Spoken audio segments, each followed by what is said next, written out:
Are we going? Maybe. It hasn't switched over to YouTube yet, but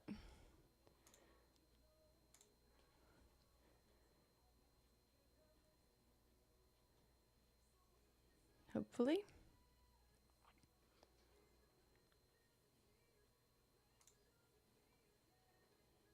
Alright, sweet. Now I think it is officially up and running. Because I see myself. Hopefully. Alright.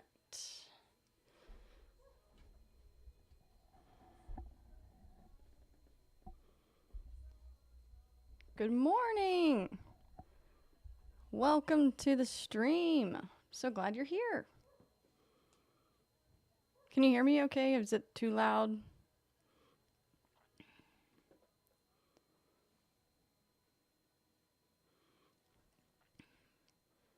I think we got a couple people in here. It's fine. Perfect. Okay. So, we're going to be doing nameplates. Whatever that even ends up meaning. I'm not going to show you my nameplates as they are right now, but I was thinking we could like pick a font and make a new nameplate. So you'll see like the entire process from start to finish, or whatever you guys want. But let me switch to that. Alright, so view, hide artboards. I like to have just a blank white canvas to work. Alright, so we need a font. And if you're using Illustrator, Adobe has a bunch of fonts that you can use anyways, but there's also other ways to get fonts if you guys want me to show you that too.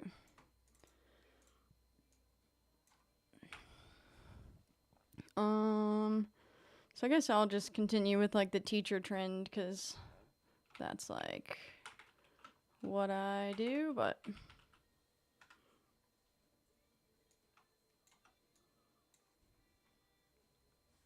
alright. So fonts. I guess I need to move this over here so we can see it better. And when I'm picking fonts, I sometimes will like make a whole list over here, over there on the side, with different fonts that I like or whatever the vibe I'm going for. I was thinking like on my drive back home, maybe doing like a Western theme, because I haven't ever made a Western font, but I don't even actually know what a Western font would mean. That's the font I used for the school bus, the welcome back, and I really liked it, and it was super easy to use, so we might throw that one in there too, just for later. Let me see what's over here. Okay. Next font. So that's one that we could possibly use. And then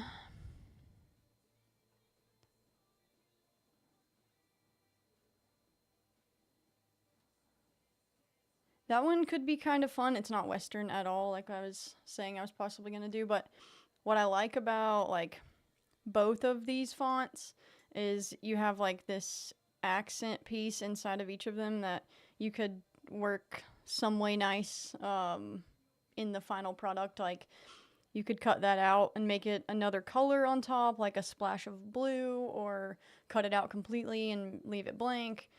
There's kind of a lot of options that we can do with like both of these, so we'll leave both of those as an option. And then maybe pick one more. Maybe that's a really fun looking font. Ooh, that one could be cool also with like the cutout on the inside. Good morning from Canada. Good morning. What time is it in Canada? You could be like, are you east side where I'm at, like North Carolina, or are you west side?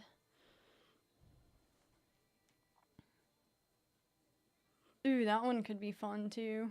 There's so many fun fonts. This part always takes forever. I have a hard time picking fonts. That one could be fun. Same as you, Eastern Southern Ontario. Cool. Rob, you made it! Southern California early. Man, I'm so glad you're all here. So if I'm not doing exactly what you were hoping for with the nameplates, let me know and I'll switch it up. I'm kind of just going with the flow here and seeing where the morning takes us. Right now I'm just looking through fonts to see if I can find anything that I like or jumps out at me or whatever.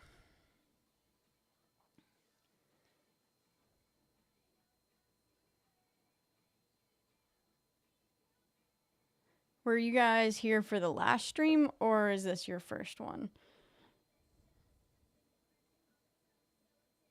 Ooh, that one could be fun too.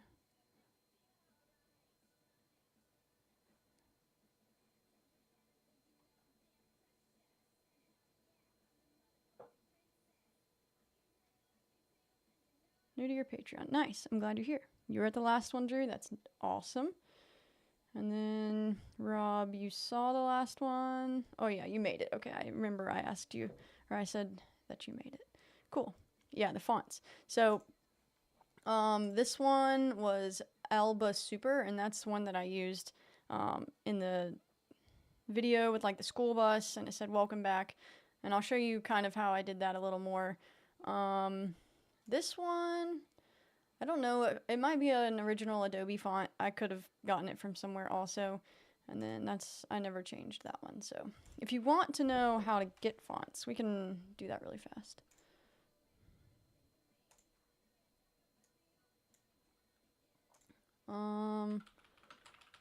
Free fonts. So like these are 3 that I use pretty often. The free fonts, DaFont, and FontSpace. Let me go to this one. I actually think I like the other one better. Yeah, so when you're on them, you'll just need to make sure that if you're using them for personal use, GIFs, whatever that ends up being, personal use is fine. A lot of these, they have their own websites and stuff, so you can go find the creator of the font and you can get the commercial license. Like this one allows you to just buy the commercial license right on the page. And so you can do that. But let me see if I can find one and show you just for like personal use. And then show you how I would even add it to Illustrator. All right, your first one. Michael, I'm glad you're here. Ooh, that's a cool concept. I have a retro font that I've already done, but I kind of wanted to do Western. So I'm going to see what I can find for Western.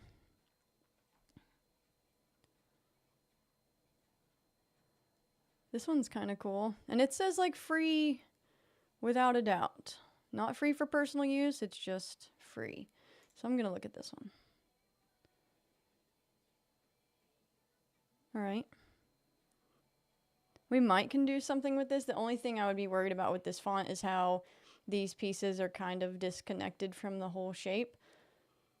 But there's a possibility we could like put that on like a backing and make it stand out. We'll download it and see what we can come up with later.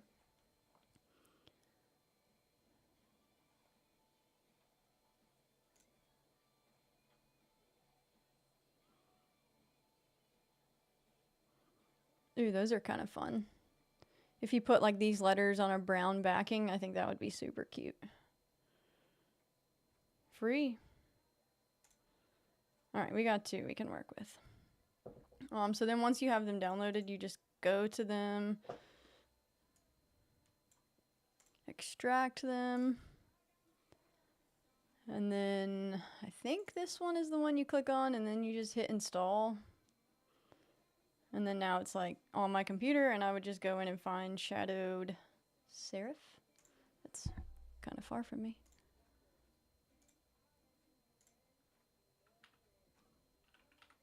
Yeah, right there.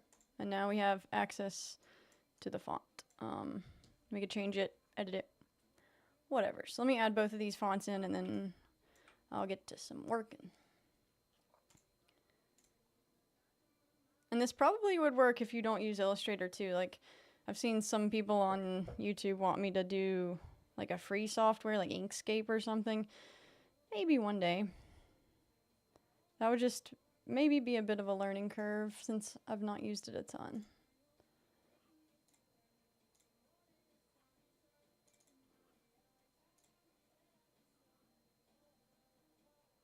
Okay. What is this one called? Burnstown? Okay.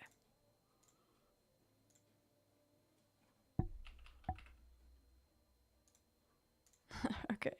That one may be a little different, but we got some things to work with here. Alright, so if I was going to do this one. You can't really work with fonts. I mean, you could. I could just type the person's name and print it, I guess. But I like to make my nameplates a little more personal than that. Like, I think of these as actual art pieces. And so once I have the font and the letters typed out, whether I want them all caps, sometimes I'll even do that. I'll put them side by side and character. So like, there is a button. I know this is behind me and I don't think you can actually see what I'm doing, but the character panel. Sometimes you can just click it and it will, oh, right there, all caps it for you. And I like to compare them and see what I want all of the letters to be all caps or some of them lowercase, uppercase, whatever. Just take a little bit of time to decide, and then I think for this specific font, I think the lowercase actually looks better, so I'll get rid of that. And something I'm working on for the future is I really want my keyboard strokes to pop up on the screen somewhere. I just have to find the program to make it do that. So I do want that because keyboard shortcuts make Illustrator or anything basically a lot faster. Okay, so we have the font. And I copied it from here to here by holding Alt, and I will make tons of copies. So like once I turn this into, I'm gonna right click, create outlines, and then now that they're like, ungroup, now that they're individual pieces, I'll probably just copy it again, and then now I have a new copy to work with. This one I can go back to at any point, so I make lots of copies. Alright, and if this was gonna sit on a desk, it actually might look pretty cool to have, like, let's see, let me get a line. Like if that was the table, the nameplate would sit on these pieces and like all of this would be kind of like hovering above. And I think that's actually gonna give it a pretty cool look, so we'll need to edit that in a second, I think.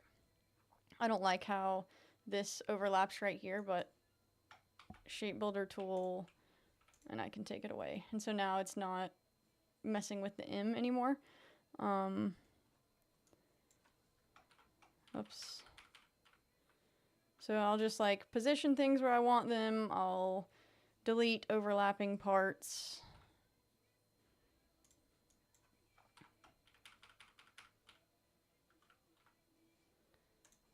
And once I put all this together, I'll probably delete like this little gap right here too, because that probably wouldn't print well having this strange little piece here. But I'll get back to that once I combine everything. And for it to be a piece, it would have to sit flat, and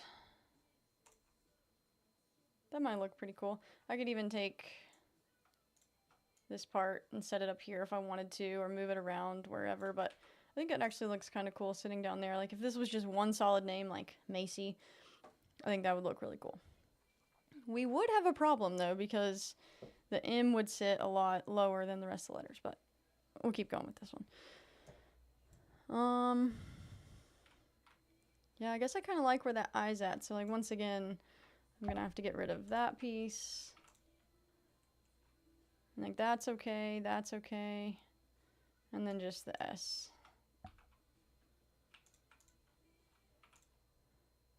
Alright, and so now that everything is where I like it, and it looks decent, I guess, I just like select it all, and then I'll hit this one, which is, you can see, it's right above me, okay.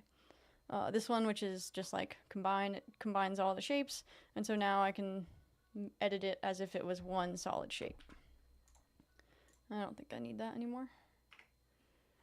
So now I'll get rid of this little bit, but I will leave like this space and this space because I actually think that gives it a little bit of extra depth. So that will stay. And then each of these. So this, I think, could just be like printed and it would be see-through. I don't think anything would fall out. Everything looks to be connected. So that would be pretty cool. And then if you wanted it to be like the black part is the backing and the white part is like actually the letters, I would just get the shape builder tool and then make each of these its own letter. So I'm just clicking each of the open spaces and it's turning it into a shape instead of like an empty spot. And then I'm going to change its color. And then we will have to do something to the back also. Alright, so there are the letters. And then I'm going to copy them, so Control C. And then, yeah, I think that's the easiest way. So I copied them, and then I'm going to go back to the shape builder tool, and I'm just going to get rid of them all because I'm going to paste them where they were.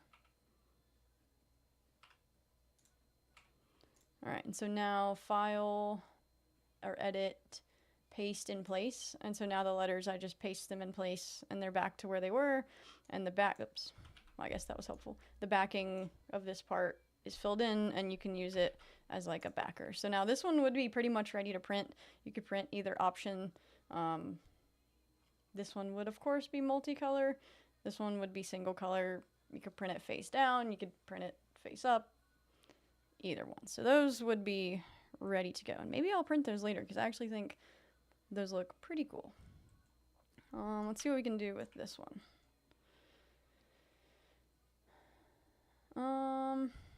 I didn't type this in all caps. I wonder if this is just like default for this font. Yeah, I think so.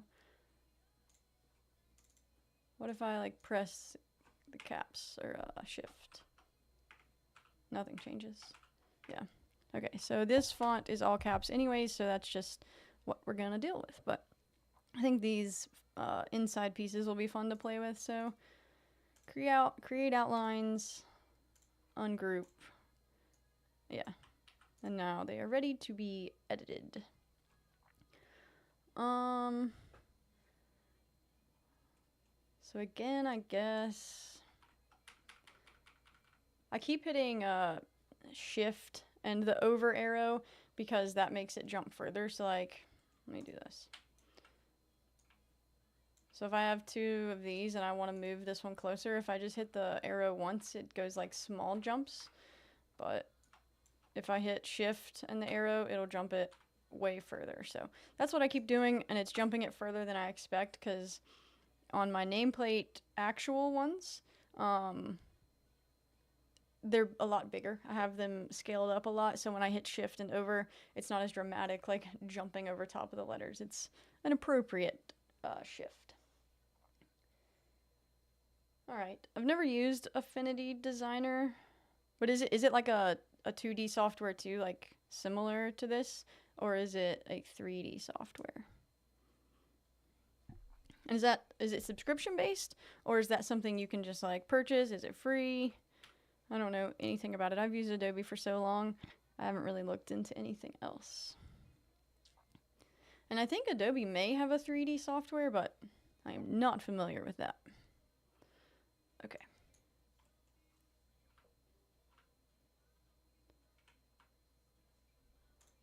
This one may actually look weird if everything is touching.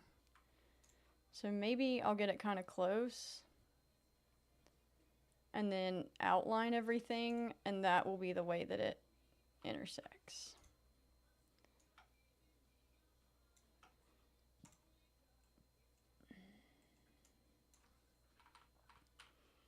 Yeah, I think it would be hard to tell what the letters were if I let them touch like the other one. So it probably won't be able to be a single color design just because of that. Another way that you can kind of space them out is if I know the H needs to go here and the S wants to go here, I can select them all, and then up here there's like these distribute, and so this is a horizontal distribute towards the center, and well, that didn't actually work. Yeah, you can't do it, I guess, because I guess it's going to think that each of these is the same size. Sometimes you can, though, but not today. Not with this design, but that's alright. Get them close, eyeball it. And then, let's see. Pull it down here, and then we'll go object, path, offset path. And then you can kind of adjust how much it's going to offset so that they kind of start to overlap with each other. I think that's too much, but that's okay, I think. Let me try 1.5.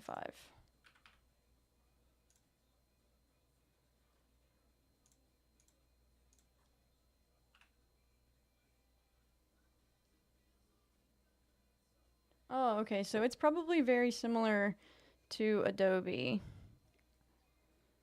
in the fact that they have their photo, they have their designer. Do they have a video software too? Is that, because I know you make videos, is that what you use also? Okay, we're gonna go with 1.25.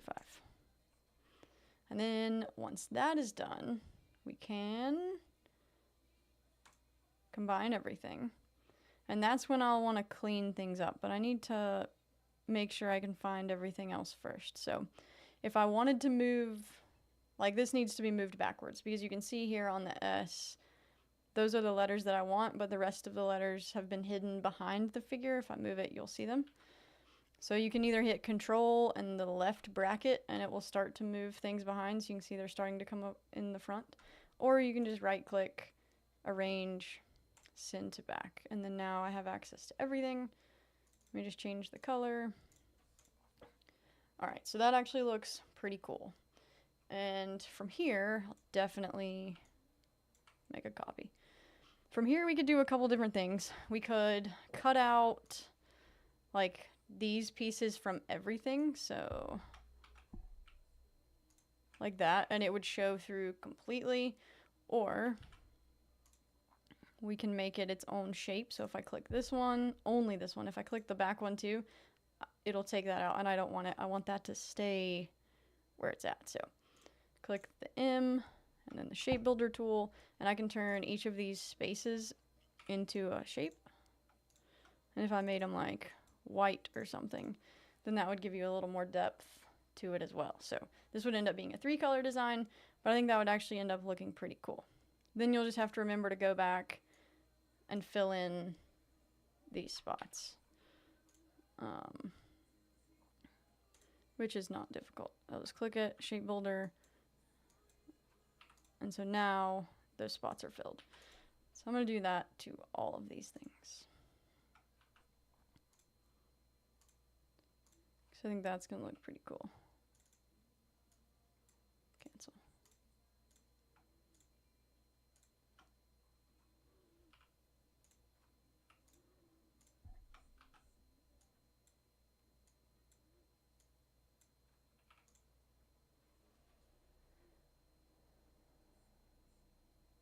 And so much cheaper. Okay.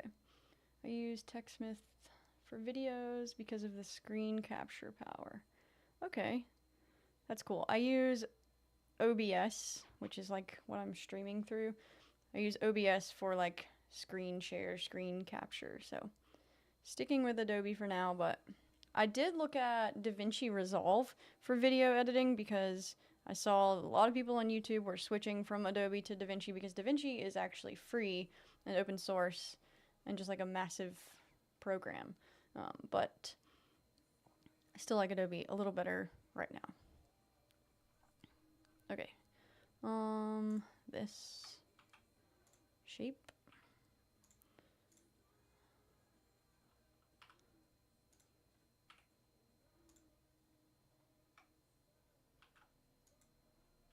Okay. before I keep going, let me just make sure that looks okay. I think so. I feel like that is a little bit too much having that there, actually. I'll just hide it for now. So over here in the layers panel, that's where you can kind of control things. Like, I don't want to delete that because if I decide I do want it back later, it would be kind of a pain to go and find that again later. So, or redraw it or position it or whatever I needed to do. So over here in the layers panel, I'll just find the blue dot since it's connected. I mean selected. And then I'll just hide it. And so now I can keep designing and see if I like it not being there. And then if I want to put it back later, I can. No big deal. I'm going to do all these at the same time.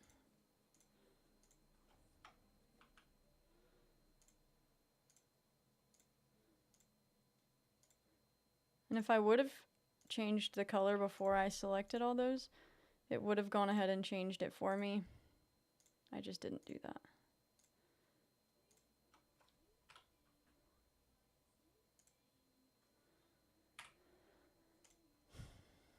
Okay, and then the last step, I guess, is just to fill everything in like I did on the others. And since I didn't select the white piece whenever I was going through before shape building, that's why it's not combining it. I can just go, like I just have the letter selected, so it's only shape building on the letter. Alright, so that one looks okay. Of course, I wouldn't probably keep these colors exactly the same, but you could. And then if you didn't like the thickness of the outside, I'm not sure that I like how thick it is, you could change that. These things I would definitely clean up. Let me see if there's something up here. So object path, they have a smooth function, and so you can kind of change the smoothness using that. And I think that actually is helping this design a lot. Even though it's like swirly and completely different, like these are very rigid, sharp corners, and so you might want your outside design to be rigid and sharp, but I think it actually makes this look a little more fun and inviting with a little bit smoother outside. So, and you could even smooth it down just that much, 1%. And I'm using my scroll wheel on my mouse to adjust it by 1 or 2, whatever. I think 2. That actually looks really good. Yeah, that changed the design drastically. I think that improved it a ton. Because like these sharp corners made it look a little harsh. But I think that helped a lot. And so then to end it, I would ungroup it all.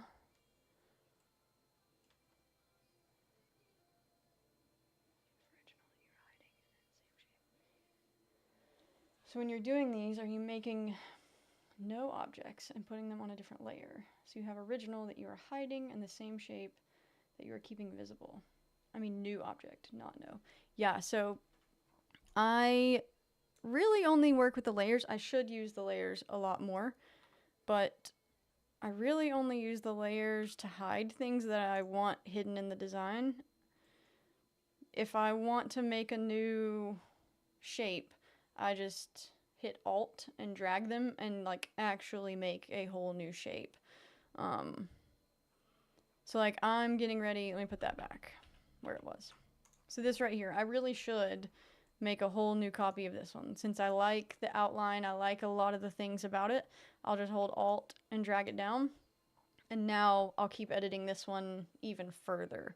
And then if I end up messing it up or create something that I end up hating, I can always go back to this one before that I thought was decent or that I actually liked. So I'm not harming anything, but I'm playing around with the new option to try and make it better, I guess. There was some graphic designer who's kind of famous. If I can think of his name or look him up in a second, I'll show you who I got a lot of that kind of info from. But yeah, I watched this guy and he always talked about when he was creating his logos, he would start with something and then he would make a copy and edit and make a copy and keep editing and editing and editing. And so then he has like this long line of all of the logos that he designed in the process, and he can see like, do I like number 6 more than I like number 24 or whatever. And they're all just like side by side, and you don't just have like one finished product and you're like, man, I really wish I could go back. You can always go back and look at the different steps that you made to get to your final product. But I kind of like this one. Maybe the outside could be changed. Maybe I could make Hicks bigger. I could move that above. That actually looks kind of cool. Whoops. Something like that, where it's above. That, I think, is where I'm going to land on this one. Super cool. Thank you. You're welcome. That's what we're doing this for. Any questions you've got, let me know, and I'll try to answer them. Yeah, okay, so we've got... That actually turned out really stinking cool after just moving that to the top. So now that I've got 2, I can kind of explain where I would go from here to make this repeatable. So if you're going to list the product, you want it to be repeatable. Like if someone orders this, you want to make sure that you can come back to this and make it the exact same every single time. Of course, it's custom for them because it's their name and the letters might be, the word might be longer, and so it's going to be smaller, but you want the idea, the concept to look the same, and you don't want to go from font to make all of these changes every single time. You want it to be, I open the document, I make it as fast as possible, and then you can get it printed and shipped out. So at this point, if once I know that this is what I would want it to look like, I would create all of the Mrs., Mr., Miss, Doctor, whatever it ends up being, whatever these titles, whatever they are, I would make all of those and have them like set. They are shapes. They're no longer fonts. And so then I would also create A through Z of each of these that looks exactly the same. And so then when someone orders, I just grab the S or I grab the K and put it together, make it a shape using this, or like combine it as one shape, and then it would be ready to print. I would not go through the whole process every time starting from the font. That would be way too much trouble. But now that I've got these as possibilities, that's cool. I may actually turn those into something later on. I'm just going to kind of clean things up really quick so that if I want them later, I've got them.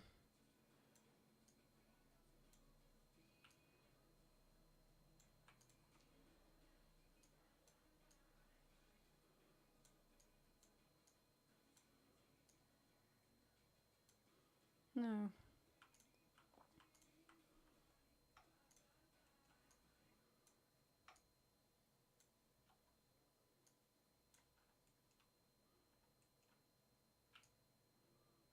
Okay. Cool. Now, so we've done that one. Yes? Was that this one? Oh, that didn't move the font up there. Okay. Wow, that's crazy. That becomes that. This one wasn't as much of a transformation, like the difference between them, but to go from here to here actually was like a pretty big transformation. And the R could, that piece could go back if it felt like it needed it, but I think it actually looks fine without it. Okay, take a sip of water.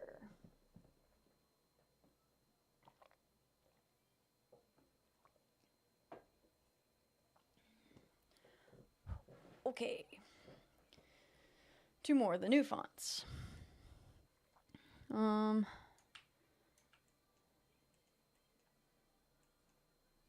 Interesting. So what do we want to do with this one? I feel like this one is going to look pretty similar to this one with like these pieces cut out.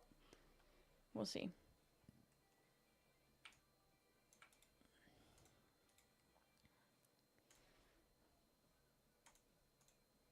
Alright, so even though I ungrouped, I guess that just ungrouped the words, but it didn't ungroup these. And these might be compound paths. Yeah. So if you ever wanted to edit just the little parts of these, you can either like double click on the piece and then it lets you select each of those little things and edit those. Or you can right click and release compound path, and that will make everything its own individual shape, and it's not like one solid piece. But you can see here there's nothing that says ungroup because it's not a group. It's like one compound shape, I guess. But I don't want to do that. Where do I want to go with this one? We'll try the same process as the last one, but that may not work out the same way. That's the font still. Yes.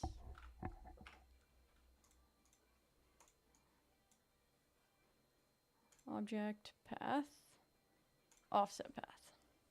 Okay. So 1.25 doesn't look bad. There are some things we'll have to fix because you can see like these giant triangles that are like popping out of the sides of them. We can maybe use the smooth tool again or just take off those endpoints or something. But let me try 2. Nah, 1.25 looked pretty good. Okay, so then again, change the color. Oh, we don't have to send it to the back this time. Oh, because we didn't combine it, that's why. So instead of me going through and clicking each of these red pieces also, since I know these are the only things on the document that are this red color, I can come up here to this one, and it says select similar objects, and so then it just selected all of those that are that red color. And it has other options, fill color, which is the red, stroke color would be the lines, fill, and it has to have both things to be selected, stroke weight, opacity, appearance, shape, if they were the same shape, all on the document, whatever. That's a really helpful tool, so you don't have to go through, if you have like 500 polka dots on your page, you don't want to go through and click every single polka dot. You can just hit that button and it'll select them all, as long as they're the same color, or if shape was a possibility, you could do that too. But it's nice. And so now that I have them all selected, I can combine them, and that's when it sent it all the way, or brought it to the front. So control bracket, and now I can see everything again. Lots to clean up on this one. And maybe like, instead of these pieces being raised, that might be cool to cut out of the red part. So let me see if I can do that. Make a copy. Don't want to do all of that part again. So now that they're all selected, I can Shift W for me is the shape builder tool. And then if I hit Alt, it'll cut out those pieces from the background. And I may not like this, but I want to try it and see. I think that makes it way too busy.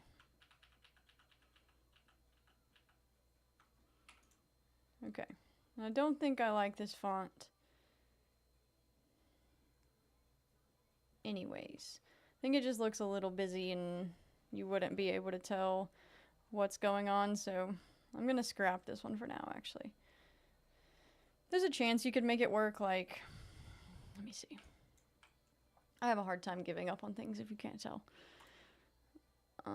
Create outlines, ungroup. So like, if you could hide it well enough, you could take like a rectangle that's a decent thickness that would like kind of blend, like that's like the same thickness as some of these things, like that, maybe. And connect some of the things in a weird way. No.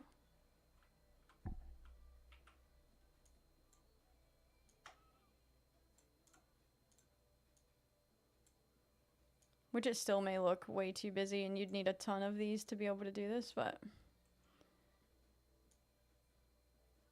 find a place where it would like discreetly hide it and kind of connect all these things, but I think that's gonna just be a bit too busy in general.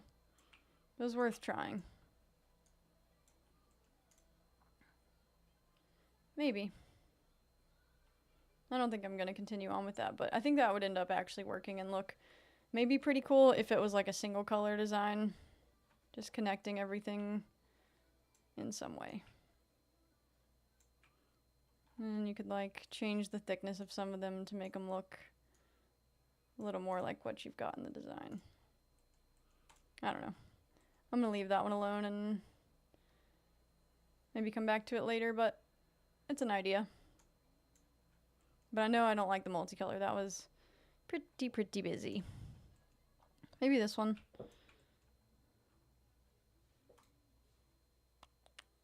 Yeah, I made a copy. Yes, okay. Create outlines. And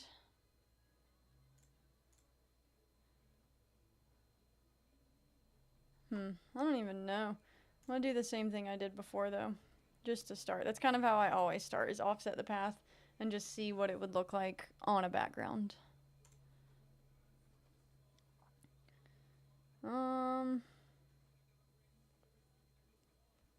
Since it's like selected, I'm gonna go ahead and shape builder tool everything and get rid of all these weird inside parts. And sometimes you can't grab things because it's just like a single point. I hit Q for me, which is the curvature tool, and then I can just like grab the point and hit back 2 times, and then now that spot's gone. No, it's all connected now. Ungroup. I didn't want to do that because now everything is individual.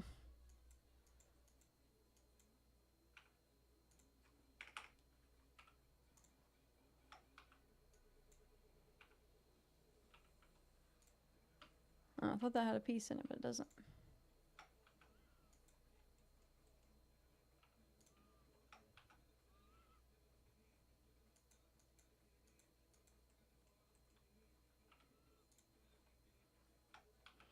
Are you guys having a good morning so far? Are you all... So I saw one from Canada, one West Coast. Are any of you other guys from East Coast? USA, Canada, UK? It's probably not time. Maryland, alright. Nice. Is it starting to become cooler in Maryland? It's starting to become cooler here now.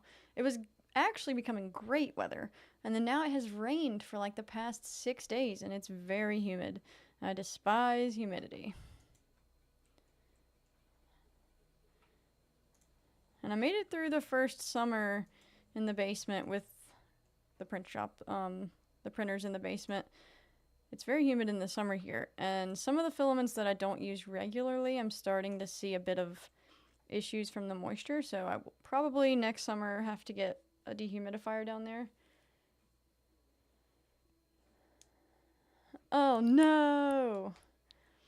Utah, that's cool. I went and visited my roommate from college yesterday. I took Henry with me, and right now she lives in Washington State. I did not go to Washington. She came back here.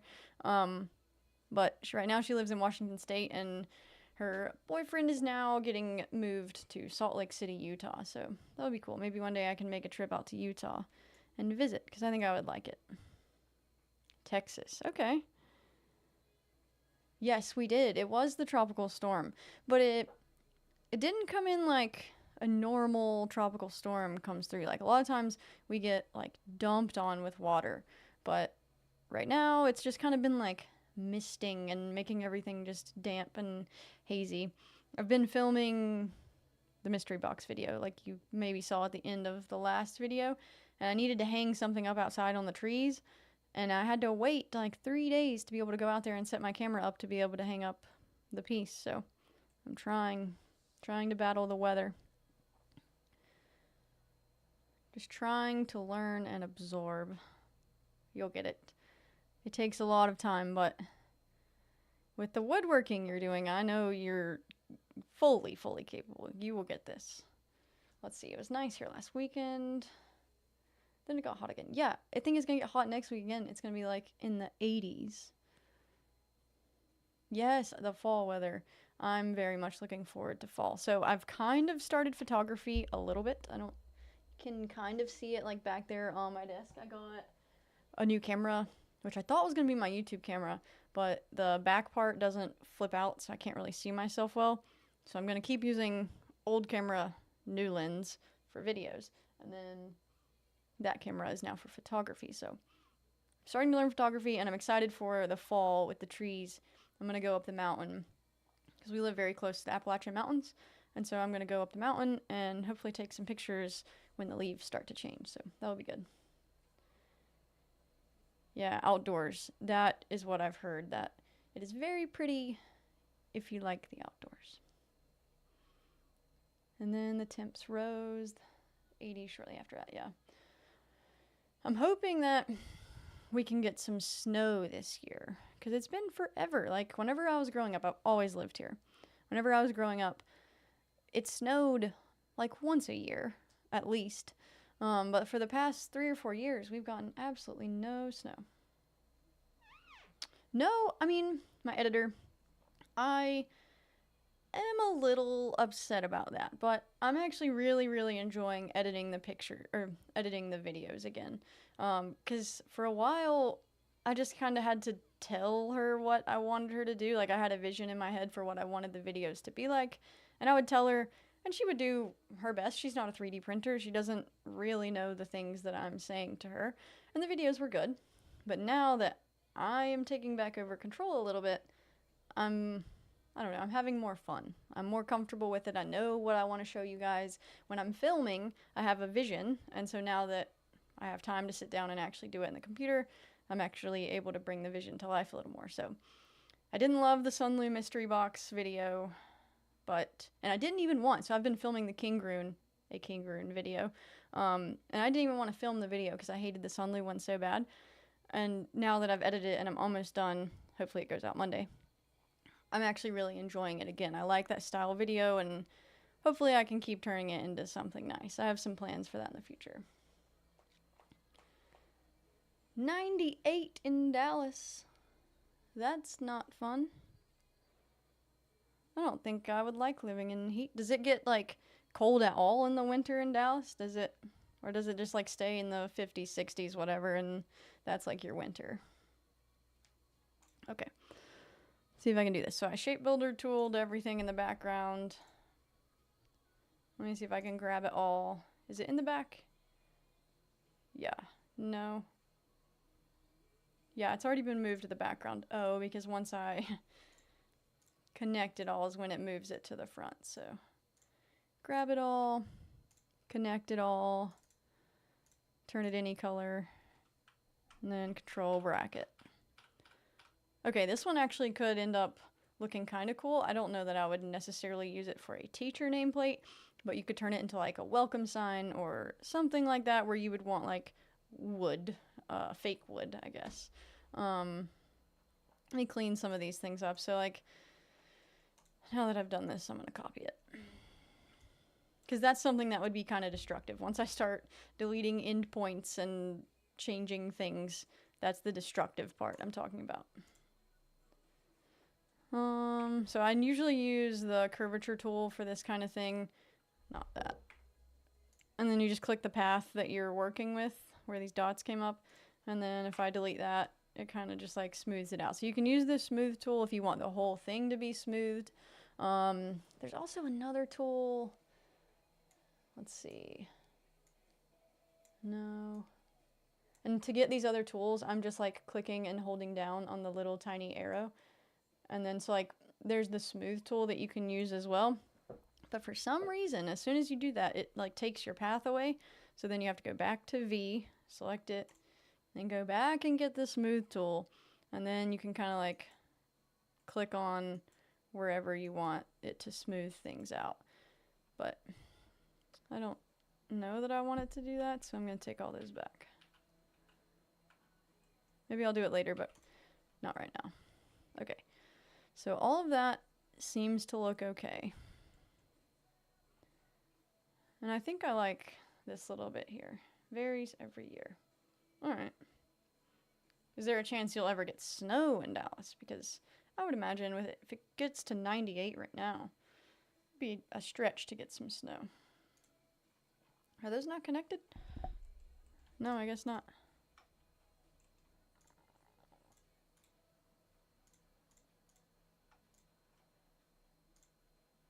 Why is that not doing that?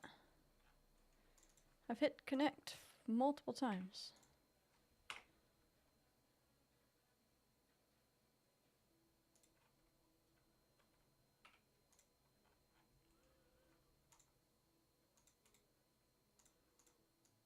Yeah. Oh, I guess it just isn't overlapping. Okay. So I'm just going to drag these. Nope. A is the best option, I think, actually. So A is the direct selection tool, and that allows me to grab the actual points, and then I can just kind of drag them a little bit over top of this one, so that now if I grab them, it'll connect them and make it one solid shape. So it wasn't overlapping enough for it to be able to turn it into, or like connect it. It was just grouping it, so glad we saw that now. I think that is all we would need, so then if I wanted to stack them or put them side by side or whatever I ended up wanting to do with them, I could. I wish the M here wasn't so diagonal because it's like making this like super stretched out, but that would be tough for me to change. It would be possible, but it would take a lot of moving. I don't think I want to spend my time on that right this second. Also wish I would have moved these closer together, which I still can do.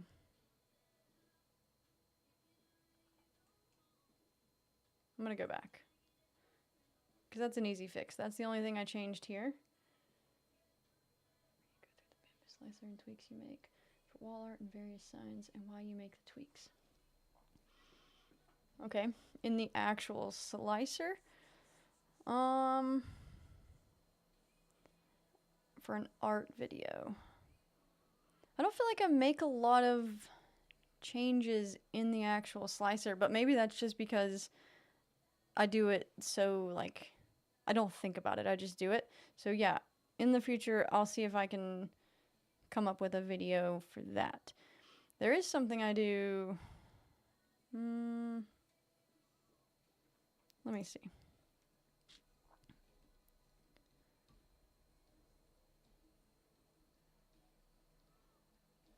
I do put a height range modifier on all of my nameplates, but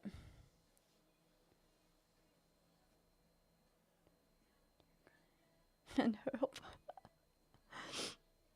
Okay. If you've seen me do it, I'm sure I do it.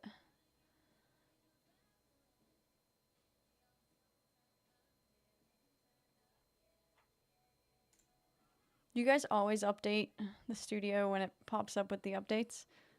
I kind of rarely do it. Probably should update more.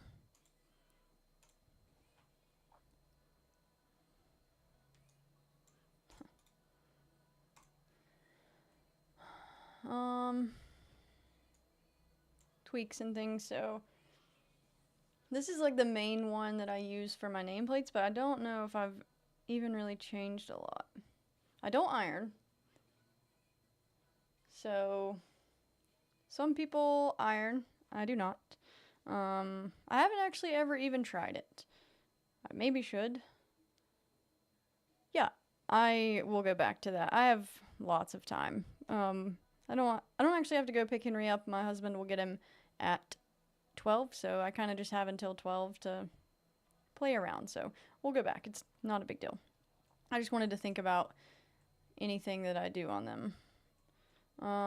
So I do put a height range modifier on every single one of them. They are, they're 18 thick from here to here, and then this top portion is 3 millimeters thick, and so I always put a height range modifier to 16 to make it 10% on this like bottom portion, just to like save filament and time. And then from this point up, I think I have it at 25%, which is kind of high. 25%, yeah, because I want the top layer to be kind of dense and look nice. Do you ever go out to Charlotte? Yes, I know.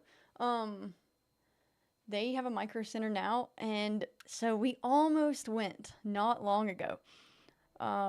We had to go that way, like towards Gastonia. Got a hair in my mouth. we had to go to Gastonia to get a watch for my husband. He like did some Facebook Marketplace deal, whatever. And there's a Micro Center not far away. And I thought we're going to Gastonia. We're going to be very close. But it was still like a 45-minute drive from Gastonia to the Micro Center. And so then that would have added quite a bit of extra driving for a not super happy toddler in the backseat. So yes, I do want to go, and I do want to make a video of my first time going to Micro Center. I want to get some fun filaments that I've never used before and make an actual video. So that is definitely on the list of things to do, because that would be so fun. I know they have a ton, and they're like Inland brand, which is like their brand. I've never tried it, and so that would be fun at least to go and try the Micro Center brand. And they also let you like design and custom build a PC, which I think would be pretty fun. I'm super into PCs and all the workings of them, so I think that would also be fun. I just want to go and explore Micro Center and make a video, and I think you guys at least would maybe think it's cool. Okay. Yeah. I'll get comments on videos sometimes that are just like, go to a 3D printing store, do this and that, and yeah, I would love to. It's just a 2-hour drive from where I live. I live in the middle of nowhere, so there's nothing here. All we have is like a Best Buy, and that is an hour away still, so if I ever want anything tech related, Best Buy is unfortunately where I have to go. You bought 16 rolls last night? Oh man. I bought a bunch of rolls to like stock back up, black, white, yellow, super basic things for the print shop, but so I've said before in a video that my post office people won't pick up my packages at my house, so I have to go to the post office to drop them off. And now they've given me a letter in the mailbox that says they're not even going to deliver to my house anymore. Our driveway is just so bad. And so they said, we're going to hold your mail until you fix your road. And so now I've just had to leave a box, like a little plastic shed type box at the bottom of my driveway, and put a note down there. That's what I deleted off of my screen here. I printed a note in the Kingroon Pet G to put on my mailbox to tell them to just leave my packages at the bottom and I'll come pick them up in my car. So now they won't pick up my packages and they won't deliver my packages. So the giant filament box did it in for them. They decided no more. They were not going to deliver to me. Okay, speed issues, or speed changes. I've slowed it down a ton, and not a ton. I've slowed it down a tad. I think the defaults on this are like 200 and 300, and I think these are like 50 and 105. And I've slowed them down just a little bit on the nameplates specifically, only because I use Overture and Sunlu, and those are not high-speed filaments, but sometimes when I use the bamboos, I just use their default speeds. 3 miles away! Yes, you are lucky to have a Micro Center 3 miles away. Yes, I do live in the boonies, which is hilarious because the like mountain town that's like right near me is actually called Boone, North Carolina. So Appalachian State. So yes, I live in the boonies, way, way out in the trees where no one can find me. Well, I don't want to say that. Okay, so I don't think today there's anything else in here that's super important that you guys wouldn't already know, but in an art video, I'll keep it noted that you guys would like more bamboo studio type things, because there are some things to it, and I guess I'm just used to doing it by now that I don't realize it's extra.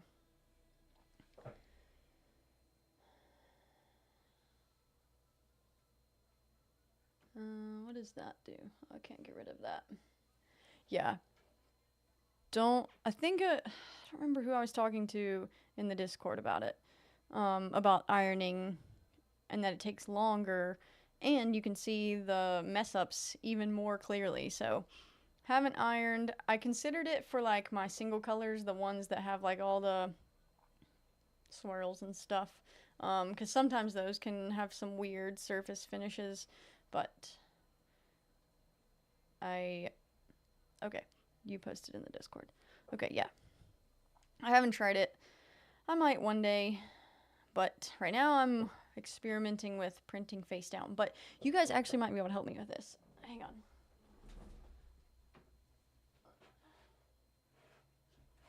So I've been working on these popsicles, which I'm not making a video on. This is just something to post in the Patreon in case you guys want them.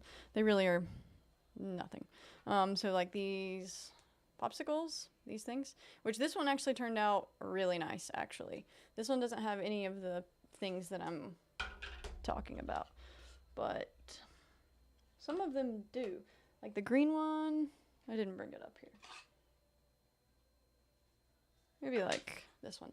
I don't even know why, but if you like see in the white skull, like over here, there's bits of black in the white, and it doesn't seem to matter what I do beforehand, it still ends up coming through. And I did see something about the better wipe on Maker World to try and combat that, and I did order the silicone or whatever I needed to do the better wipe, but I haven't installed it yet. So do you guys have any tips? Yeah, it's in this one too. Like you can see in the white and in the orange kind of, there's like specks left over from either the print before or the black leaving the dots behind or something. When you guys print face down, or if you have, do you run into that same issue?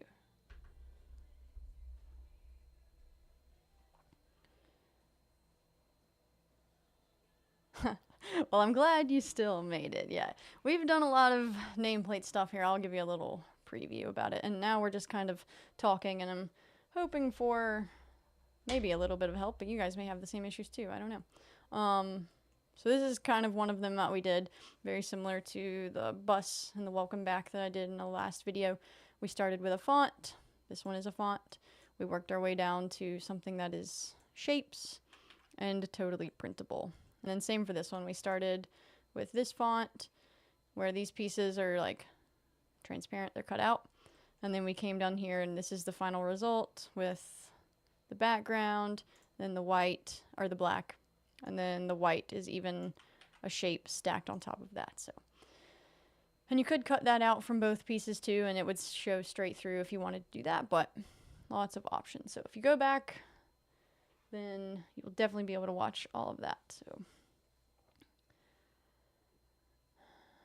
and does it help if you do that? Like, is it lessening the chance that you're gonna get any kind of particles or anything on the print, or do you still like, I've done everything I can and then just hope? Because that's pretty frustrating, and that's one reason why I probably wouldn't list something like that in my store, because of the waste potential and the time that you would spend printing it and hoping that it's going to turn out okay, and then it just doesn't. That is frustrating. What about infill? When you change that, is it sparse infill you are changing?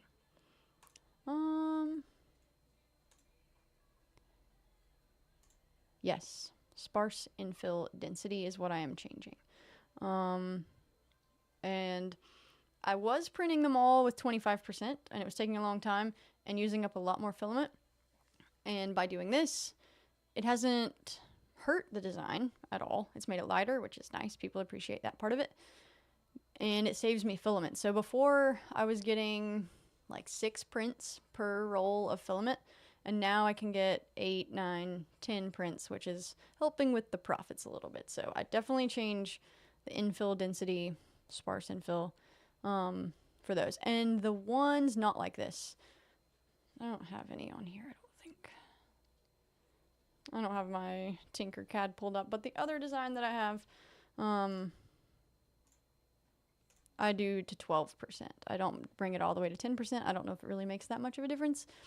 And there are some filaments that I have to, so when I change it to 10%, sometimes it can make it transparent and kind of see-through, and people don't really want to see the infill.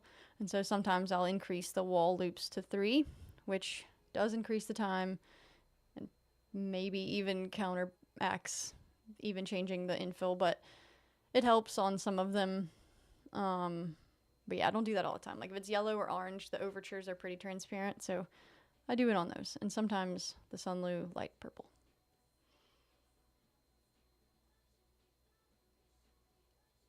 Yeah. I don't mess a lot with my purge values, and maybe that could be the issue.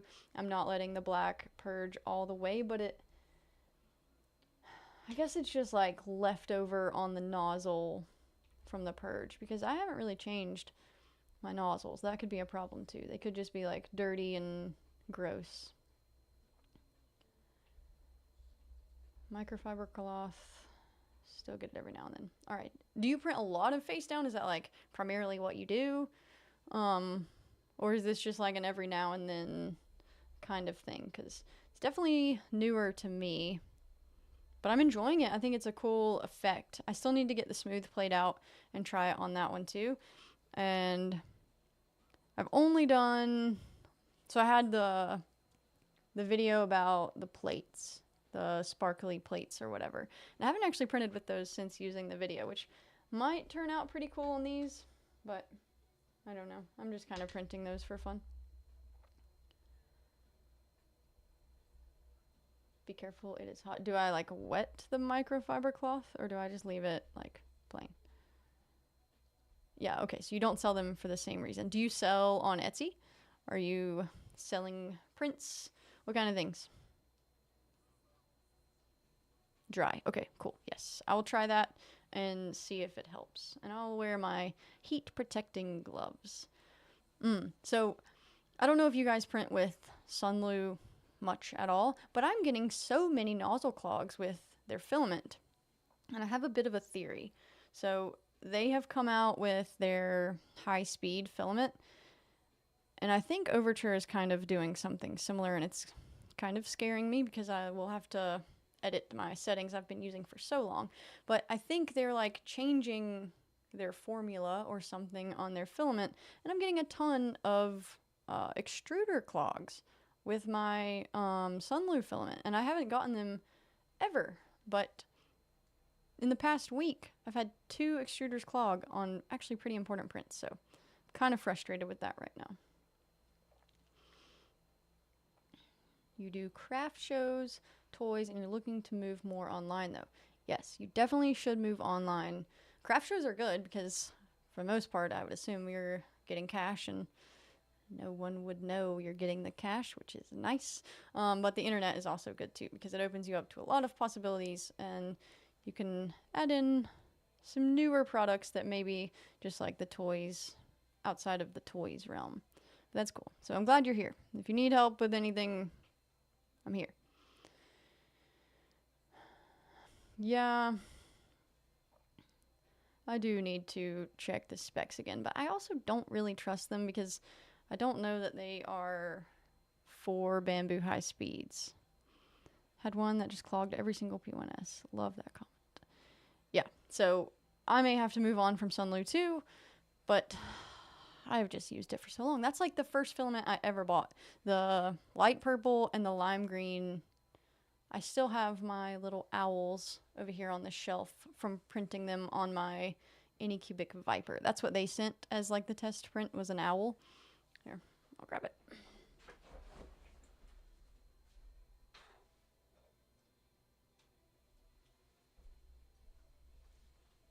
So like, these are the owls that Anycubic puts on their printers as their like benchy tests, I guess. So those are the first 2 filaments I ever bought.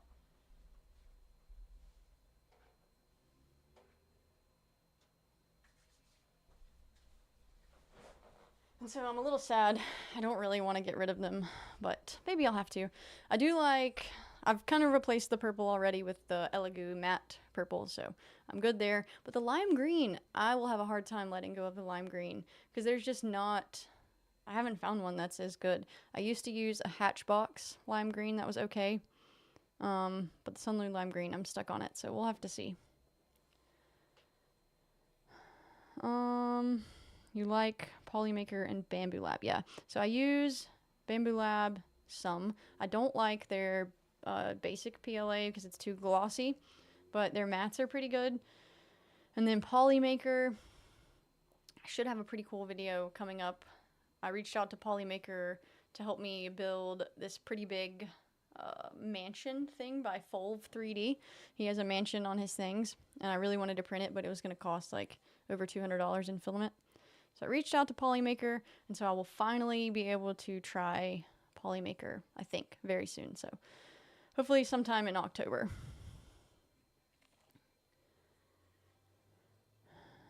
Okay, cool. So Polymaker and Overture. I'm excited to try it and see how it compares, because I am an Overture fan, but Polymaker has some really pretty colors, and they are expanding more. They have more options than Overture does, so I'm excited to try that. Inland brand for PLA on a good yellow.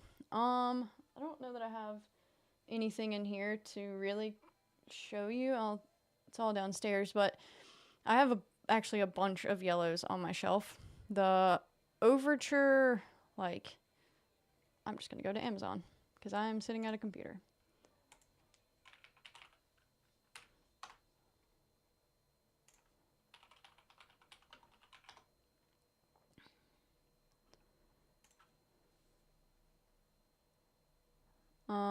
Oh man, it's probably not going to show it very good. I don't like the way they changed this. Highlight yellow. Okay, so this one is one of my favorite yellows. This one is like a lemony yellow. It's very bright. It's not actually as like highlighter like that you would think. I have this one that I keep in stock. I use it. It's called my bright yellow in my store. And it's not transparent. It's not see-through at all. And let's see, they have another yellow.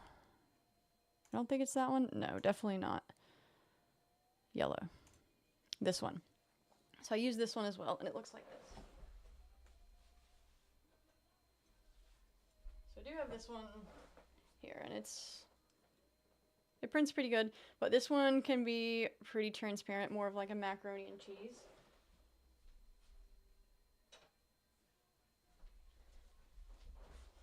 But those are the two yellows that I've been using for Overture.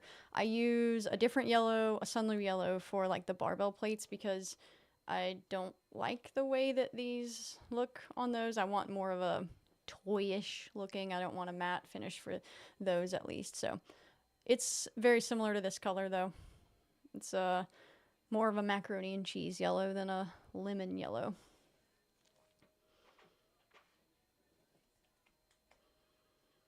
Sweet, Drew, you're trying Overture too.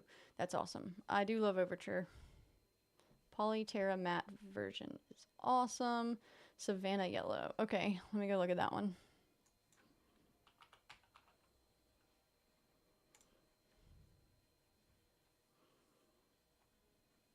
Polyterra.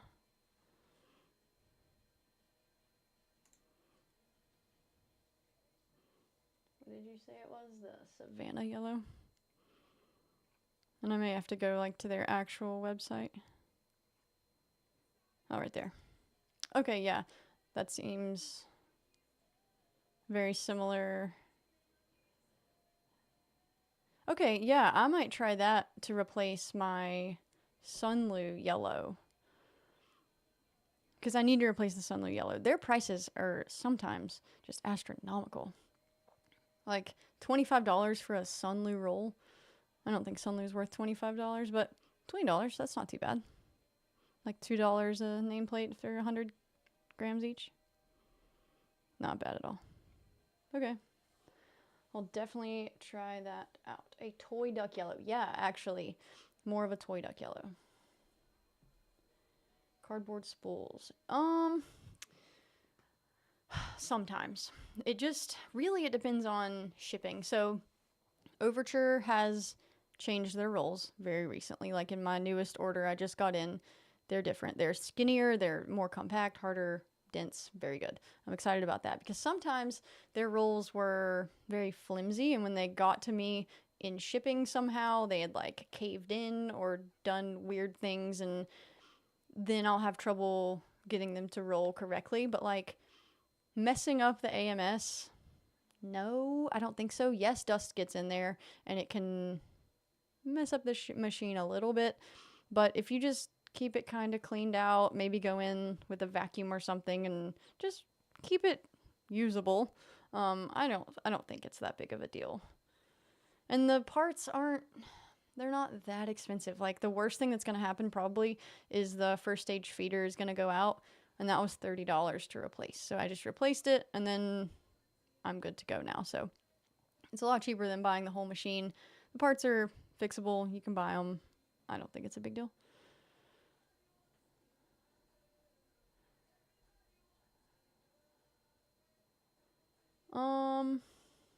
Yeah, I don't wrap the edges. I used to. So I bought a ton, I bought way too much.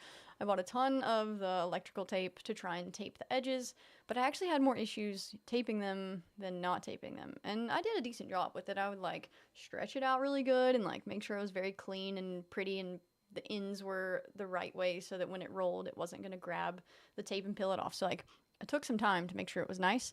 But then once you get to the end of the roll and things are kind of light, and then if it's like sitting in the AMS and like feeding in, you know, once it's like on either edge to like to the extreme, it'll kind of like the tape is like too grabby and it'll grab the wheels and kind of like shift in there and cause a feed error.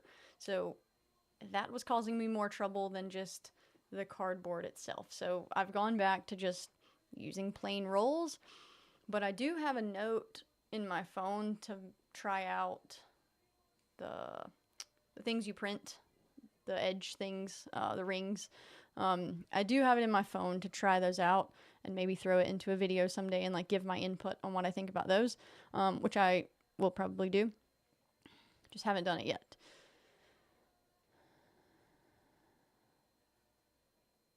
Yeah, okay.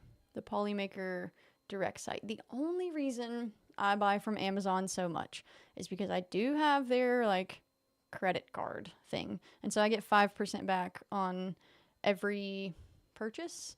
And so far this year, like I've only been doing it this year. So far this year, I got so much back on that card that I was able to buy my new camera. So it is nice. It does save me some money. And so that's the only reason why, because I get 5% back on Amazon, but I only get 1% back on other sites. So that's why I'm kind of committed to Amazon. And they have me on that 5% back thing. So that's the only reason that I buy from here, because that would kind of make it slightly cheaper. And they're pretty fast shipping, except they won't deliver to my house now, but that's not their fault. It works great. Okay. For the rings, do you print it in PLA or like PETG or anything specific? Or do you just whatever you've got? Because I want to try it. And do they just like snap on themselves and they stay there? Do you have to glue them on every time? Are they reusable? PLA. Okay.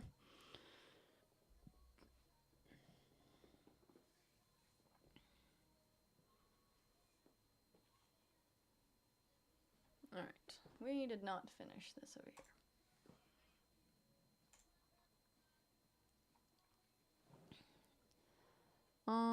In a minute, I want to prepare this one to print because I like that a lot, and I want to see what it looks like as an actual piece. We'll do it in a minute. They are snug fit. They are reusable for sure. Sweet. Okay, perfect. Well, then I will definitely look for some of those and try them out, and maybe throw it into my next day in the life or like update video. So I'm gonna try and do one of those a month because I think they do well. They're easy for me to film, and definitely easy for me to edit. So I'm trying to get back to 4 videos a month, but that seems like a real stretch. We will see. Well, yeah, I guess. I'm not running 4 printers right now, though, so if I just have it loaded on there, how long does it take? Like, I would imagine 2 or 3 hours. Not that long. But I guess I just stopped what I was saying. I can just have it loaded on the printer, and then if I have enough time, or if I'm not running anything, I can just put it on there. 15 minutes? That's it? Wow, that's fast. I should totally do that. Wow, that's a lot faster than I was thinking. Okay. I think this one would look better. I was doing something. I was moving the M over to the R. I can do that with just this piece.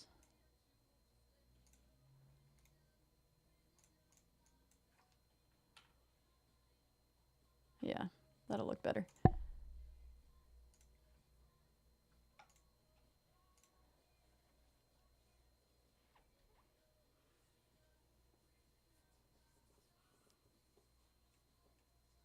from Maker World. Kind of want to go look at that now.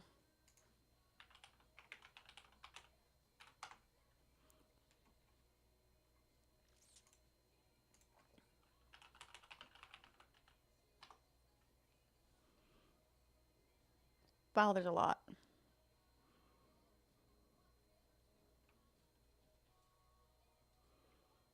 eSun, okay, I use some eSun. I don't love it though, just because it strings a lot, so I guess I just have the wrong settings, but I only use their navy and pine. Polyterra.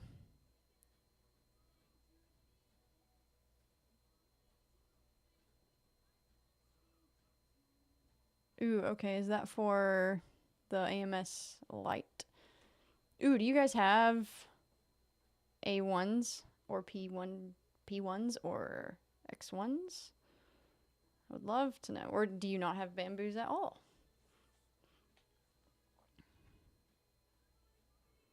Oh, I like that they put the names on them too, so you can remember where they're going. That's cool. A1 with AMS light. AMS on P1S. Ooh, I have not printed or like actually looked into the Sovals at all. Aren't they like supposed to be super big? Or are they just like open source and you kind of just like build them yourself to whatever size you end up putting together? I don't know a lot about them.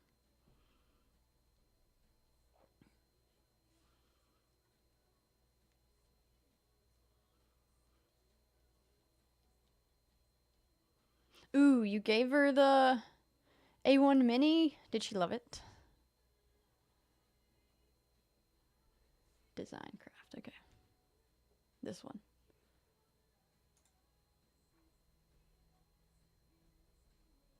Oh, cool. He made like 250 gram ones. That's cool. I have some filaments that need that. So this is cool. I'm glad you got me to come look at this guy.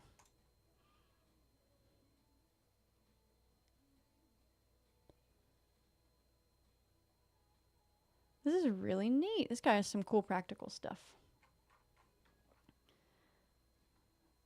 I definitely need to put another spot in the Discord for us to share cool files and stuff like this.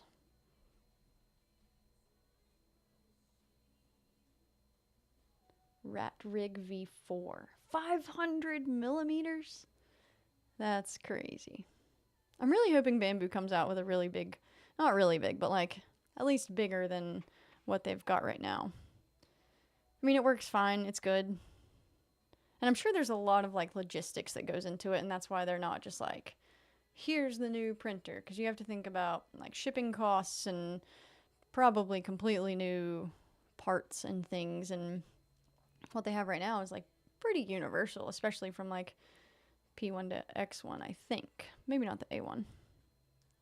Yes, an XL. That's gonna be crazy. Hopefully they're working on it. But I have not heard anything. The candy corn dragon. Oh, that's super cute. Pokemon's not something I ever got into. Like, there was a brief point in my childhood that I got into Yu-Gi-Oh cards, but never Pokemon. Oh, they already said they have a bigger one? Okay. I wonder how big it's gonna be. Like, if they go to 300, is that even big enough to say that it's bigger than 250? I don't really think so. But still, maybe. I feel like working with the speed of it would be kind of difficult at that size. Or anything much bigger than that. But I don't know much because I don't design printers. I feel like that kind of needs to go above. And I also think this would be cool to like hang as like two separate pieces, maybe even. I've come back over here. That's too big and too small. Yeah, 350 I think would actually be a pretty good size. Man, I'll have so much fun if I can get a big bamboo and make some really big signs. I don't know why. I'm just super into signs and like fonts and the art side of things. People will be able to make some big like actual models too, but I don't know. Not been would have been drawn to. I don't know if I'm going to be able to make this work, but we got it looking somewhat decent. And what I would probably do, maybe even make like the insides of these a completely different color. Let me see what that would look like. And this would probably look better as like an actual name or like welcome or a sign, but not. I'm just going to keep going with what I've got for now. Shift, turn it into the shape builder tool. And I kind of just want to click these to see what it would look like.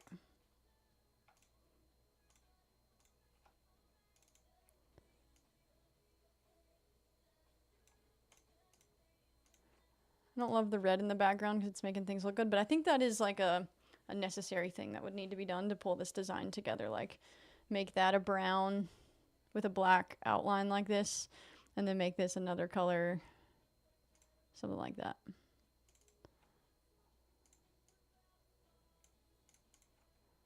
I don't know. That could come together and end up looking pretty cool. I never got into like the tinkering of 3D printing. I was always afraid, well, because I started out just like selling things right away. And so I was always afraid that if I tinkered too much, I would break it and I couldn't afford to buy a whole new one. Maybe now I could.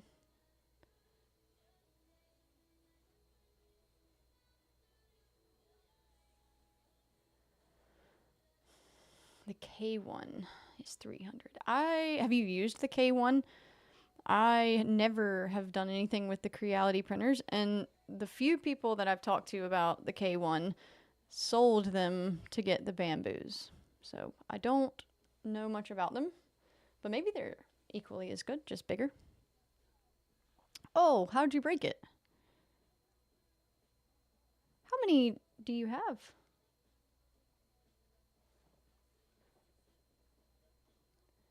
Is that, how would you say that? Kitty? Quitty? I think kitty sounds close.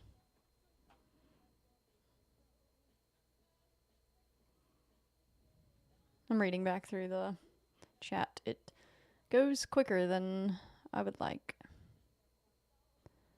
Maybe a Discord topic. No, you can totally askable here. Cheaty. Cheaty, really? I don't know that I would have ever guessed that. Okay, now I know. For the kids. That is tough. Are they already interested in your prints already? Or are you trying to introduce them to the design part of it? Or what part of it would you want them to get into? Because a little bit of my background, not so much the printing part, is the teaching of children. I taught 7th grade math, so the 12-year-old for sure is in my scope. 7-year-old's a bit young, but all I did for my kids at school was I brought them, I'll actually show you, it's right here.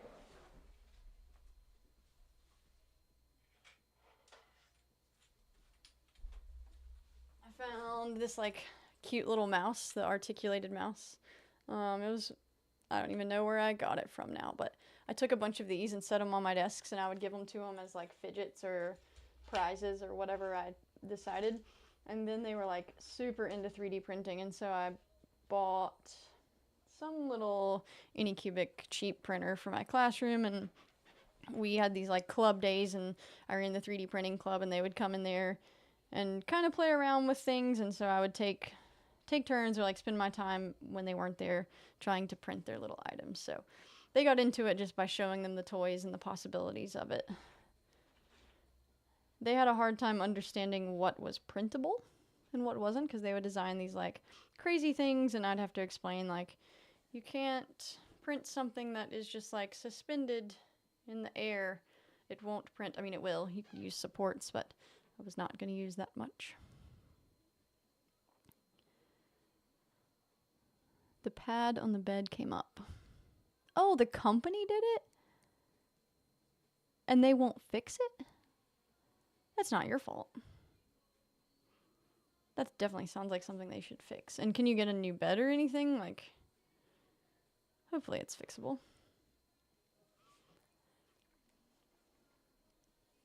I'm gonna keep editing this to change the insides of everything.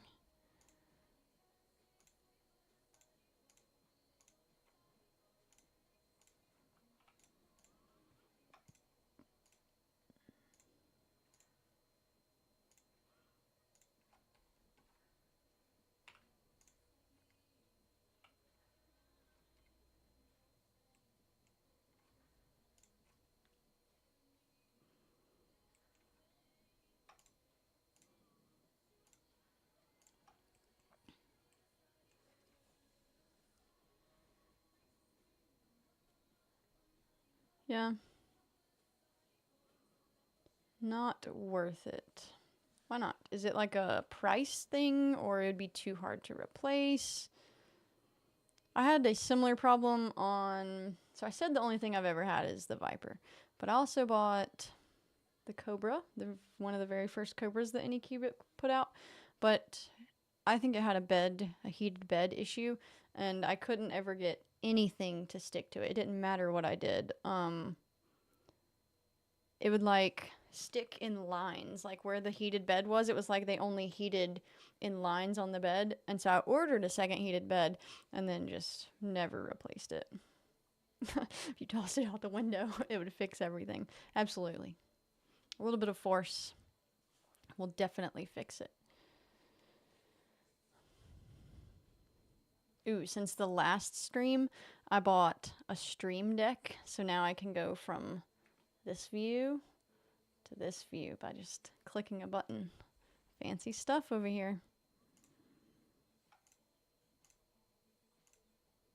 I've changed it back, okay. And I've tried to use them in videos like that button, but I like spend too much time fumbling with it that it just like looks awkward, so I haven't really been able to use it in the video yet, but hopefully soon.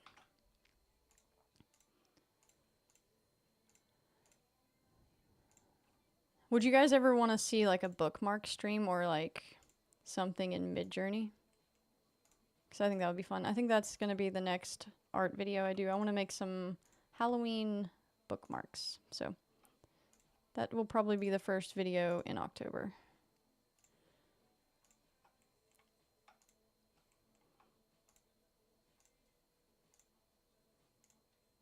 And I have to upgrade my HueForge license to be able to sell the files. But I do plan on adding those to the Google Drive as well for you guys if you ever want them. But I haven't done it yet because I haven't upgraded my license. Right now I can just sell the prints. Alright. I think that actually pulled it together quite nicely. And if I wanted to, I could add some like highlights or something to these. Like these could even maybe be white if I wanted them to.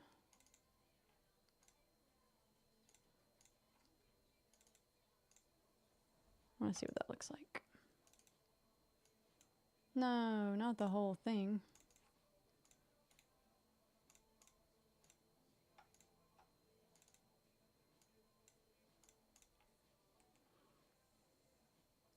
Maybe.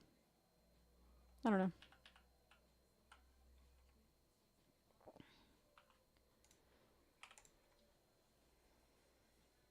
Oh, sweet. Okay, so yes, bookmarks. Well, definitely, that'll probably be what I do in the next stream then. Spend some time for that. Is wrap at a certain place way too much? Okay.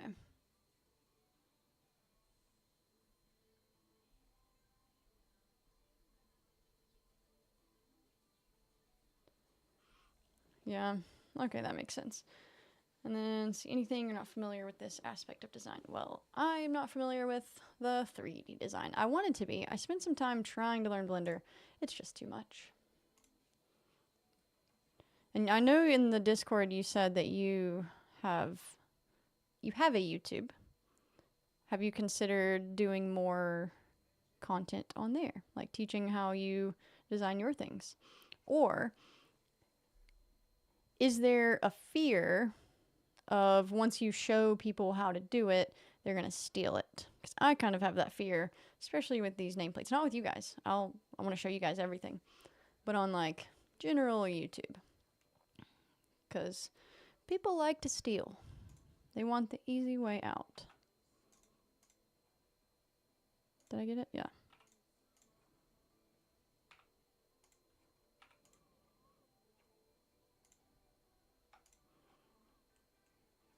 We will combine.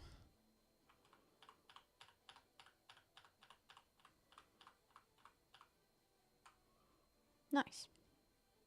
All right. I'm pretty happy with that one, I guess. I would still probably close up a few of these little holes, but overall, not too bad.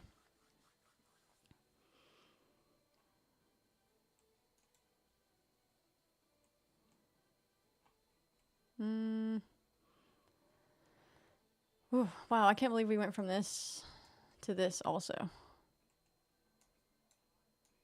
I don't love the color combinations. That's not really my go-to here, but once I got the colors on it in the real world, it would look pretty cool, I think, but not too bad.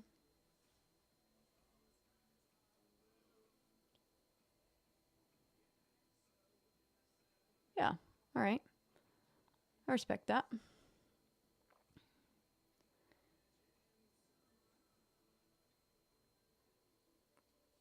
All right. We have a little more time. Is there anything else specific that you guys want to see? It can be nameplates. It can be literally anything. Any questions that I can answer for you? Because I've done... Oh, yeah, I said I was going to turn this one into, like, an actual sign, but I like both of these now. I'm going to do them both, I think, eventually. Let me make everything up here look a little cleaner for later.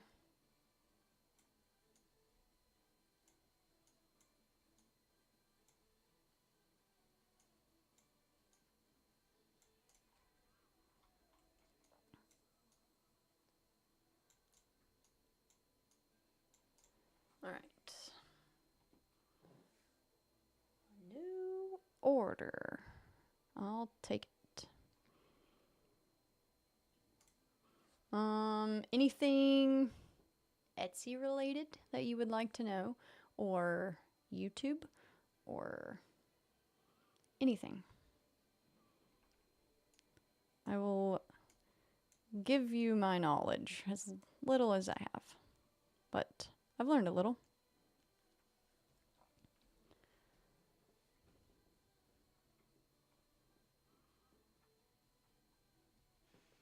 One thing I'm hoping to add to the stream before the next one, if you've watched any streams before, whenever they start, they have like a screen or something that says like starting soon.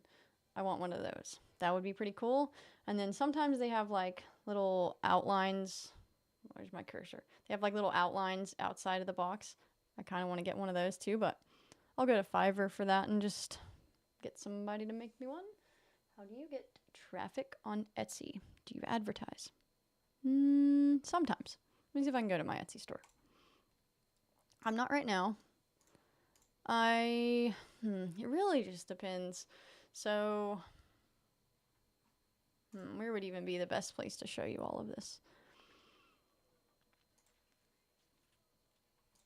We'll go to this year. Okay. Or Etsy ads. I'm trying to figure out where this information would be. I guess it's just going to be in stats, but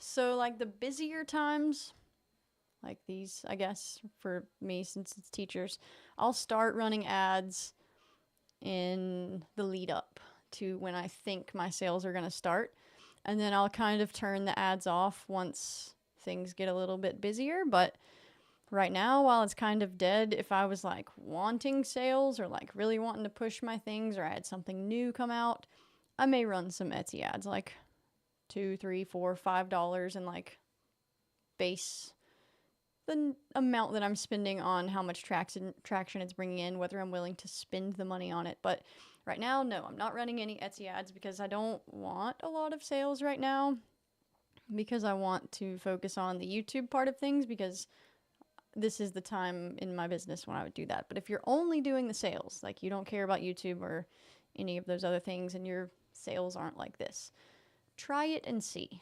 But before you do it, before you just like randomly spend money on it, you need to make sure that your titles are good and your images are good. Because just because you're spending, let's see, let me go over here. I don't know. Literally anything. It doesn't matter what I search here. Ad by Etsy seller. So like, of course the ads are going to come up first, but if you're just putting it out there and it still doesn't look good, or like this literally just says truck, like I don't know what that means. You're spending money for no reason, because I'm looking at this. If I went to click on it, I've just costed them money. I'm not going to do that. But if you have good pictures and good titles and it's clickable and it's giving people a reason to click on your item and spend your ad money, good, that's great.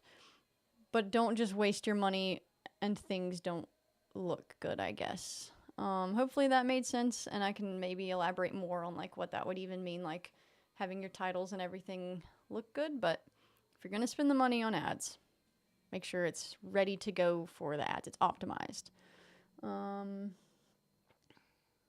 But besides that, I rely on search. Ooh, maybe we can go there. I'll try and see what's in the search, because you can see, just have to figure out where that would be.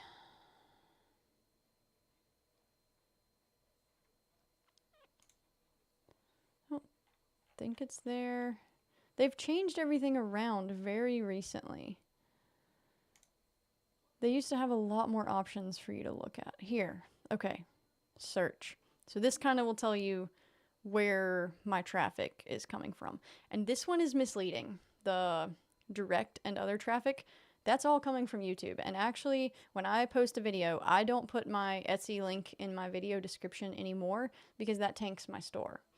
So many people were coming from YouTube to look at my Etsy shop, and they weren't buying anything, because they're not here to buy from YouTube. They're here to steal or just view or learn or whatever their purpose is. They're coming here to look at my things, no intention to buy. And so when they come, look through things, and then they leave, Etsy thinks that my store is terrible because nobody bought anything, but I had a lot of traffic, and so my conversion's really low, and so I don't get any sales. They stop pushing my items out into search. And so the only sales I was getting for a while was from Etsy ads. But now I don't put my link, my Etsy store link, in my description of the videos. It's in my YouTube bio thing. So if people really want to get to my Etsy, they're going to search it, which we'll probably see right here. Yeah. So all of my searches are for my name, my shop name, probably from YouTube. So that's not super helpful. And again, is why my sales dip after posting a video. But you can kind of see, once you actually get everything up and running, you can see what people are searching for to be able to find your products. And so then you can take those items or those names, whatever they are, and you can put them into your titles of your listings. And so that will help you get more sales in that aspect. You can see what's already being searched. And then I think if we click on these, it'll go even further. Yeah. So like I clicked on an actual nameplate, and you can see what people searched to bring them to that specific nameplate. So if you don't have teacher gift in your title, and you can see it's bringing 21 visits, you can add that to your title, I guess. But yeah, titles matter a ton to get people organically to your items. And then getting them to buy them, I think, has a lot to do with the number of reviews that you have. But getting reviews can be tough. Do people learn about your services from word of mouth, or do you just have a killer SEO setup on your website? YouTube is how I've gotten every one of my the people that I work with. It's come from YouTube. They have watched a video and then they email me and ask me to print for them or whatever they end up wanting. One guy actually did get to me from Google. He just typed in like small 3D print farm USA, something like that. And I think my YouTube video popped up and that's how he found me. But yeah, that is what I tell everybody. How do I get my business? It's from YouTube. And so that's why YouTube is such an important part of my life right now, because that's what's literally grown my business. I would have none of you guys here to talk to and hang out with if it wasn't for YouTube. I would have none of my like printing clients. I'd still have a few nameplate sales because that YouTube actually hurts that part of it. But all of the other business I've gotten has been because of YouTube. And I don't think anything's come from like short form. I don't post a lot on Instagram, mainly because I don't want to look at my phone a lot. That's the only reason I don't enjoy short form. It takes a lot of effort to film it, edit it, post it. That's a lot of time looking at my phone that I don't want my son to see. The thickness for your design when you printed. That part gets cut off. Trial and error. Okay. Yes, trial and error. The first time I printed it, I think I just picked 18 millimeters, and that's what I went with, and it sat up fine. It looked thick enough, like it would be a solid piece. I could probably go 20, 22. I could probably go thicker. I don't know that I would go any thinner, because I have tried like 16 millimeters, and it is a little too thin. It doesn't look as much like a desk piece, and it looks more like a sign moving towards a sign. It's a little thin. But yeah, trial and error, whatever looked good, sat up on a desk solidly. And sometimes I've had some people, if they order like a really tall design or really tall signs, like more square, I have to go even thicker. I don't love that, and I will probably try to find a way to print like a base similar to the way I did like the truck in that one video, because if it sits on a table or if it's really tall, it like falls over super easily. So that's the only issue I've really run into with like thickness. But generally, yes, trial and error. I've landed at 18 millimeters. That's what I do for all of them. If I have anything stacked on top, it starts the stacking at 18. So the base will always be that thick. What else? Etsy stuff. I don't know. I feel like I've been away from my Etsy shop for way too long, because there's a lot of upgrades and updates and things that I could do. The stock thing is something that's kind of controversial. For a lot of them, I max it out and put 99. I don't think that's max anymore, but it used to be.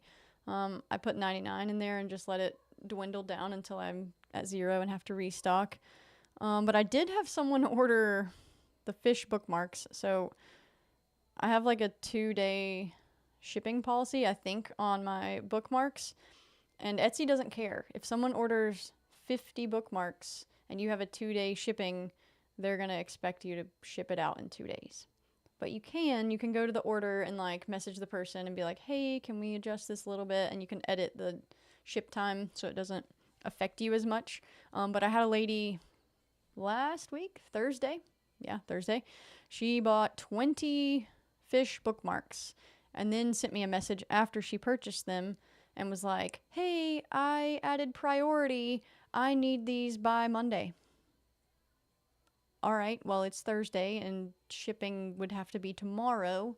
And so I pretty much just had to like clear all of my printers and just have them print the bookmarks overnight and get the 20 out to her tomorrow. So that's one issue with your stock. If you say you have a lot in stock, they might order way too many and it'll mess you up. But most of the time people are understanding and would let you extend the deadline. But that lady was not. She needed her bookmarks the next day.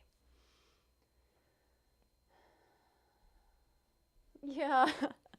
Yes, I have thought of that. I kind of think those things are like sort of corny.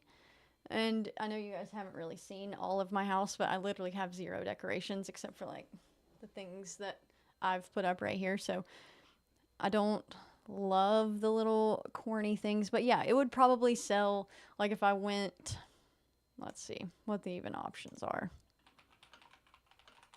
I'm just going to type that phrase in. Yeah, you could like take literally any of these designs. These are all like SVGs and plain stuff, but yeah, I could make a sign out of any of this and maybe people would like it, but I'm kind of held back by the size. That's why I'm kind of hoping Bamboo will come out with something a little bit bigger, because then I could make it like an actual piece that people would want to hang on the wall. Right now it would be like this big and you'd have to like squint and be like, does that say live, laugh, love? I don't know. Yeah, like generic things that I don't have to design over and over again and people could just change the color. That would be something doable and easy. And I've thought about making like, let's see if I have it over there still. No, I've gotten rid of them, but I made like a Mr. and a Mrs. like stand-up signs that you would like put on tables at a wedding or something, but I just thought they looked a little too like plasticky and kind of cheap. But that was before I've experimented with newer filaments, so maybe you could make things look a little nicer, probably print face down or something. But like this is pretty cool. If I could turn this into like a actual letters or something and hang it, that would be pretty neat. But yeah, doing something not custom is definitely something that is possible and easier in a way to get some money that you're not just like sitting at the computer constantly designing, because that's kind of the that's kind of funny. That's kind of the issue I was running into with my nameplates is I don't have the time to sit down at the computer and be the person designing them and also be the person shipping them. So if I could figure out a way to do that also, that would be ideal.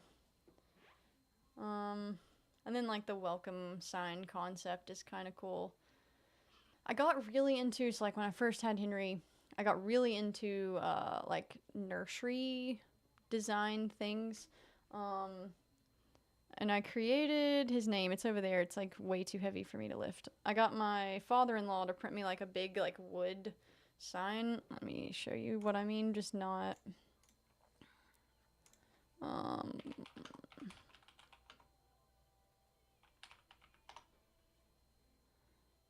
something like this kind of, I guess. You can see, yeah.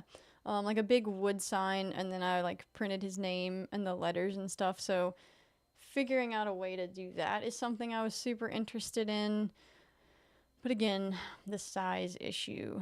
Yeah, like this. This is exactly what it is. It was like plain font with like a swirly middle name. So like cute, but also still looked a little plasticky. So maybe with like a wood filament or something, I could make it look a little bit better.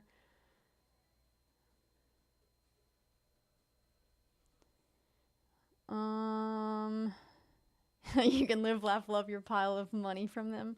Yes, that's true.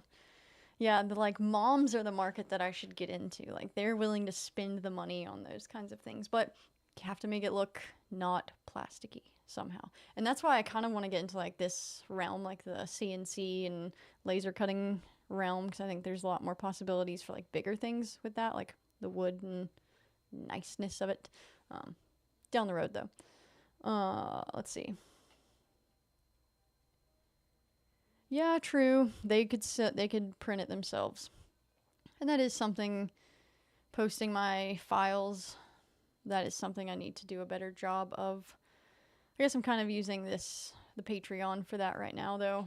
Just experimenting with it, because I've not posted a single file like anywhere. It's all just my stuff.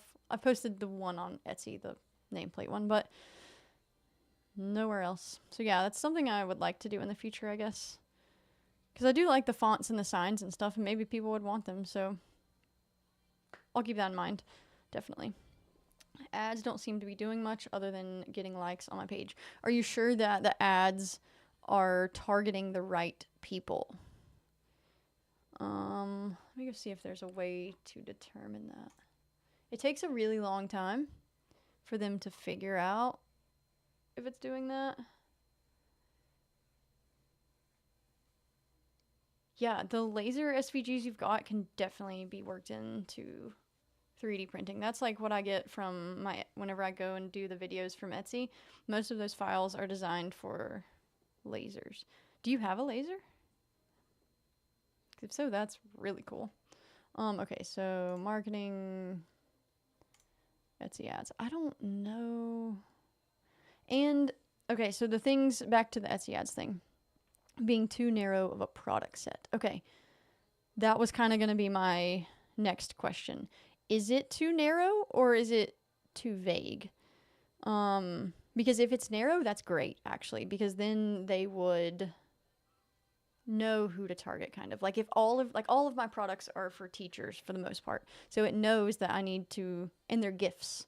I have in there that these are gifts for teachers. It's very much in my listings.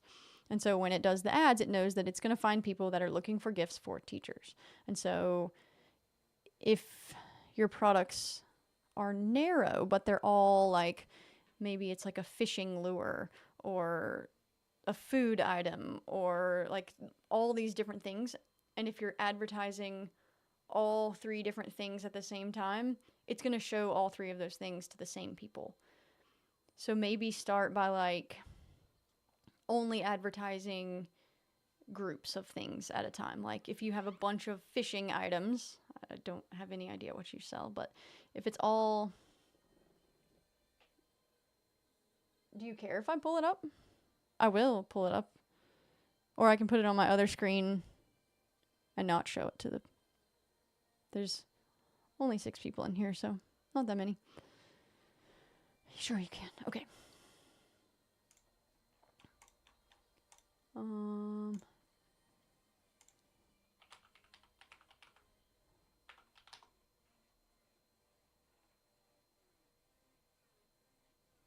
Trying to look at the people.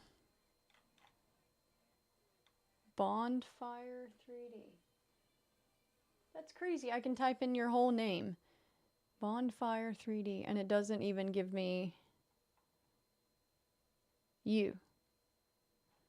And I'm looking at like the names down here. This is a hilarious name, by the way. ADHD laser focused.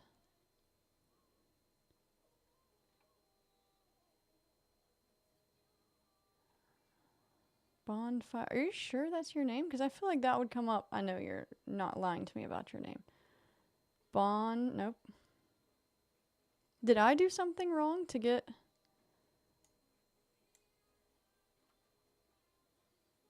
It was at the top. Oh, right here. Oh, I see. Okay. Yes. Okay. I'm just going to click on one. 3 people have this in their cart. That's great.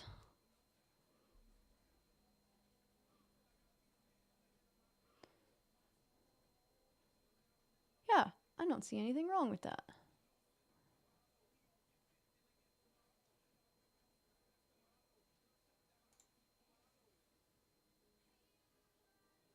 Yeah, and you have good reviews.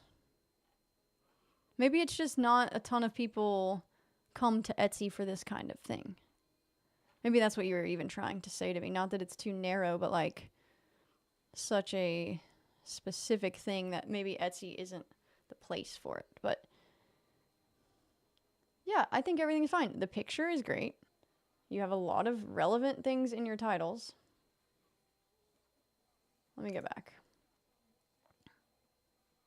Do you have these pre-printed or are they... And they're in carts. Yeah, that's crazy.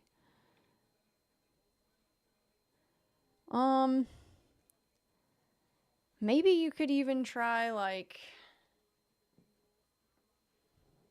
putting a more generic name at the beginning. 'Cause like for me, I don't have specific names for my nameplates. Like they're not named, I guess, but I have like custom teacher gift. That's the name of it.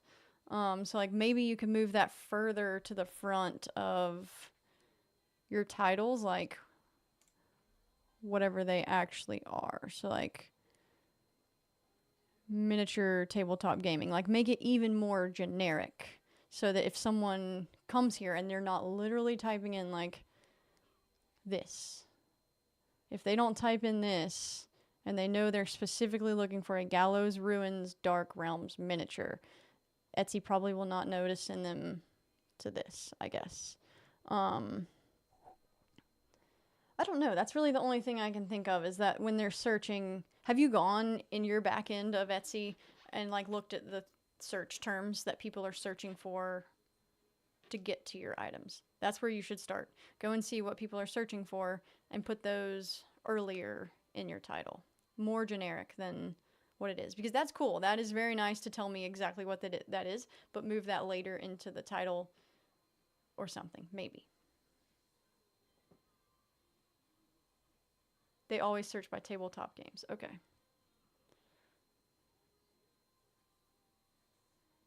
Large enough audience. Okay, cool. And I'm not trying to be like insulting or anything at all. Like, what you're doing is really cool. Just trying to help. And I don't know a ton, just a little. I don't know. Oh, I meant to follow you. Cool.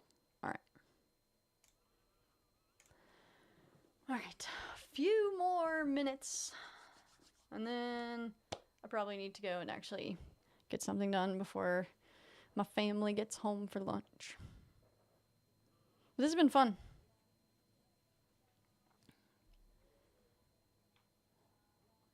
I never exported these, but I will in the future.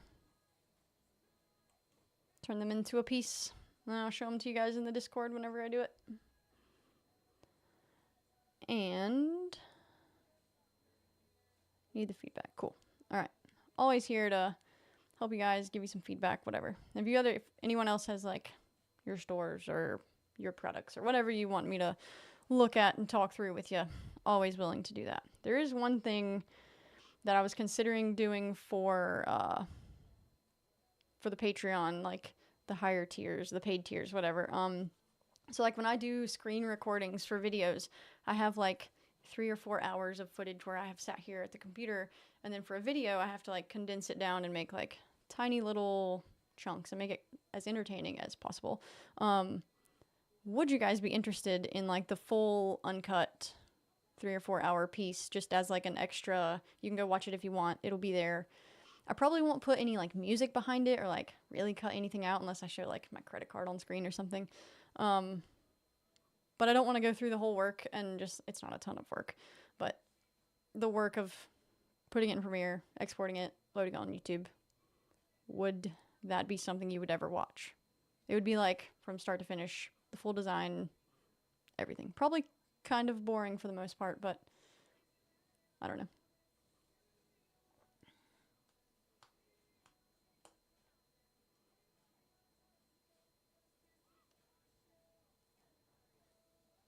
Yes, link your Discord. I'm not very good at responding. I'm trying to get better at it, but again, this is going back to like me not always wanting to be on my phone.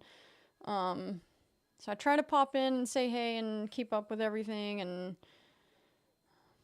yeah, so trying to grow the Discord. I got to learn more about it, and I have some cool ideas to post somewhere, like either in the Discord or create a whole Google Doc to give you guys, but I spend a lot of time like learning and watching other YouTube videos, whether that be to be better at YouTube, to be better at Etsy, or whatever it is. And I want to post a place for you guys to see the resources that I'm using to learn these things. So I'm going to maybe put that in the Discord and post the links of the videos and stuff that I watch in there, because that might be helpful. Let's see. Do you now export these to Tinkercad? Yes. So I would, let me make sure these are like connected. Yes, if I was ready to export these, I would export the back piece. I always call it whatever I'm working on back as an SVG. And then I'll select the black letters.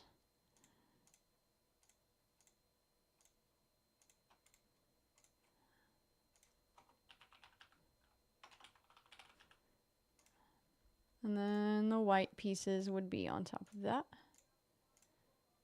And you could even inset those too. That might look really cool. Okay. Yeah, once I have them all exported, then I would open up. Let me make sure it didn't freeze my camera. Sometimes it does that. All right.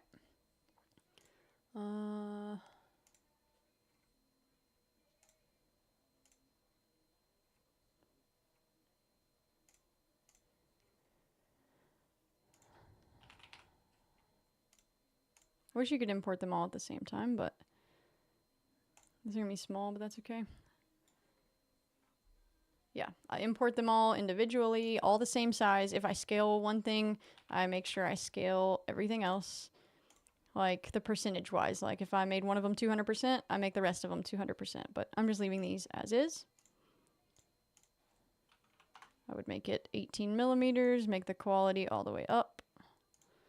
This one, I make 2 or 3 depending on what I'm doing. I'll probably go 2.4 for this one and move it up 18. And then import the last one.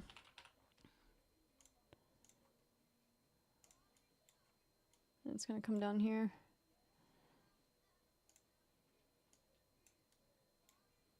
That one I'll probably just make 0.6. That's what I do for like accents and stuff.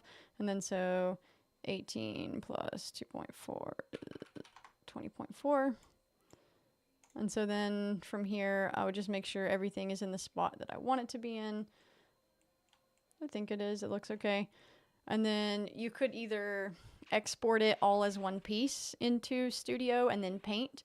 And so I would probably do it this way. I would take these 2 pieces, the back 2, and export those.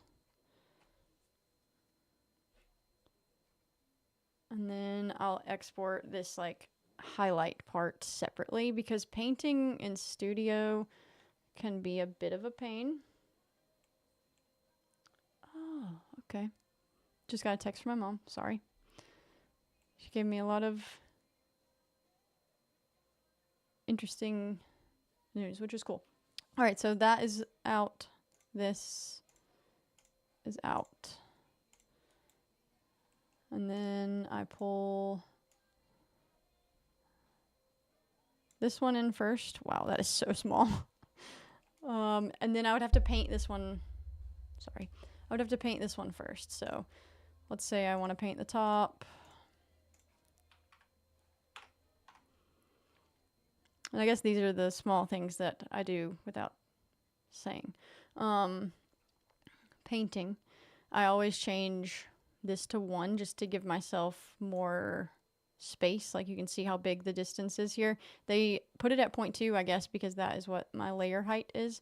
But that can be slow and agonizing, especially if you have a slower computer.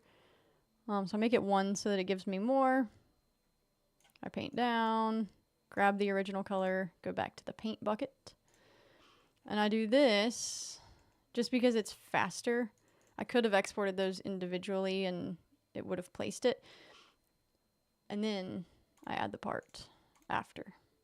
And I can just change the color of that one once I bring it in over here to white.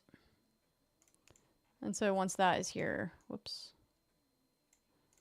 I would make it bigger.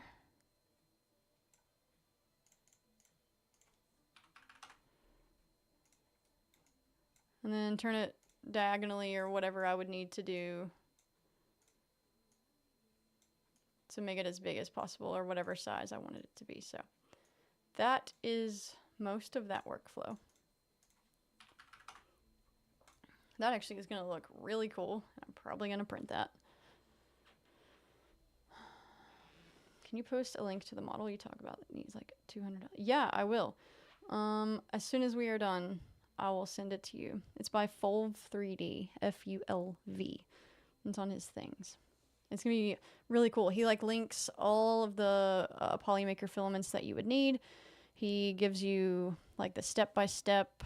Let's see. It's going to take me a second to find it, so I won't do that right now. But yes, I will post the link to it. He gives you everything you would need to be able to print it. And it's Printable, I think, on single color printers. So if you have an AMS, cool. But if not, I'm pretty sure you can piece it together.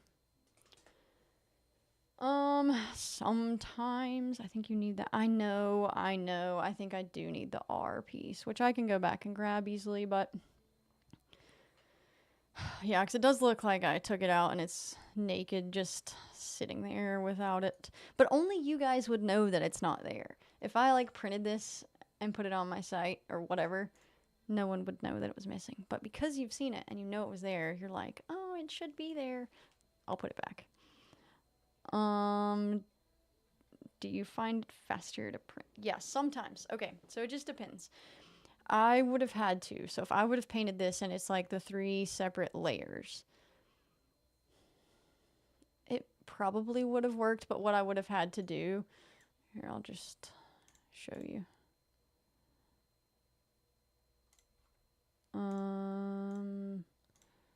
Print. I'll just do this again. So to make this black and then be able to go back to this white later, I would have had to take the black and print or like paint basically from the whole top all the way down, because it's hard to just like grab the one layer that you want to start on and bring it down. I would have probably had to like paint all of that black and then change this back to what I want and then go through with the white and do the same thing for like this top little portion. It would have been a bit more tedious. So it just kind of depends on what I'm doing, how many layers I'm working with. I do a mix of both. It wouldn't have been that much different time-wise, but it's good to have both of those options in your toolkit because they're both nice, both usable. All right. I think it is time for me to log off and prepare for lunch. So I really do appreciate you guys being here. We made it 2 hours. That's crazy. And that was so easy. That was wonderful. Yeah, we'll chat in the Discord. We'll hang out. You'll see another video early next week, Monday, Tuesday, something like that. And then we're heading into October. Lots of Halloween stuff. I'll post the mansion in the Discord in case you guys want to see that. But yeah, had a lot of fun. Glad you guys were here. Yes, glad you were here too. Thanks, Shannon. Finally starting, not that I don't appreciate the men that are here. Love all the men that are here. But it's cool to start seeing some women jumping on the Patreon and joining the chat. Because if I looked at my YouTube analytics from the very beginning, it said it was 99% male. And now it's at least like 6% female. So need to get some more women on the 3D printing train because it's not just for men. You guys are great. Love you all. But I'd like to get some females in here to hang out with me too. Yep. Thank you for being here, Drew. Rob, as always, glad you're here. I'll be checking in with you guys on the Instagrams and wherever you're at. Cool. Thank you guys. That is all. See you in the Discord on the YouTube.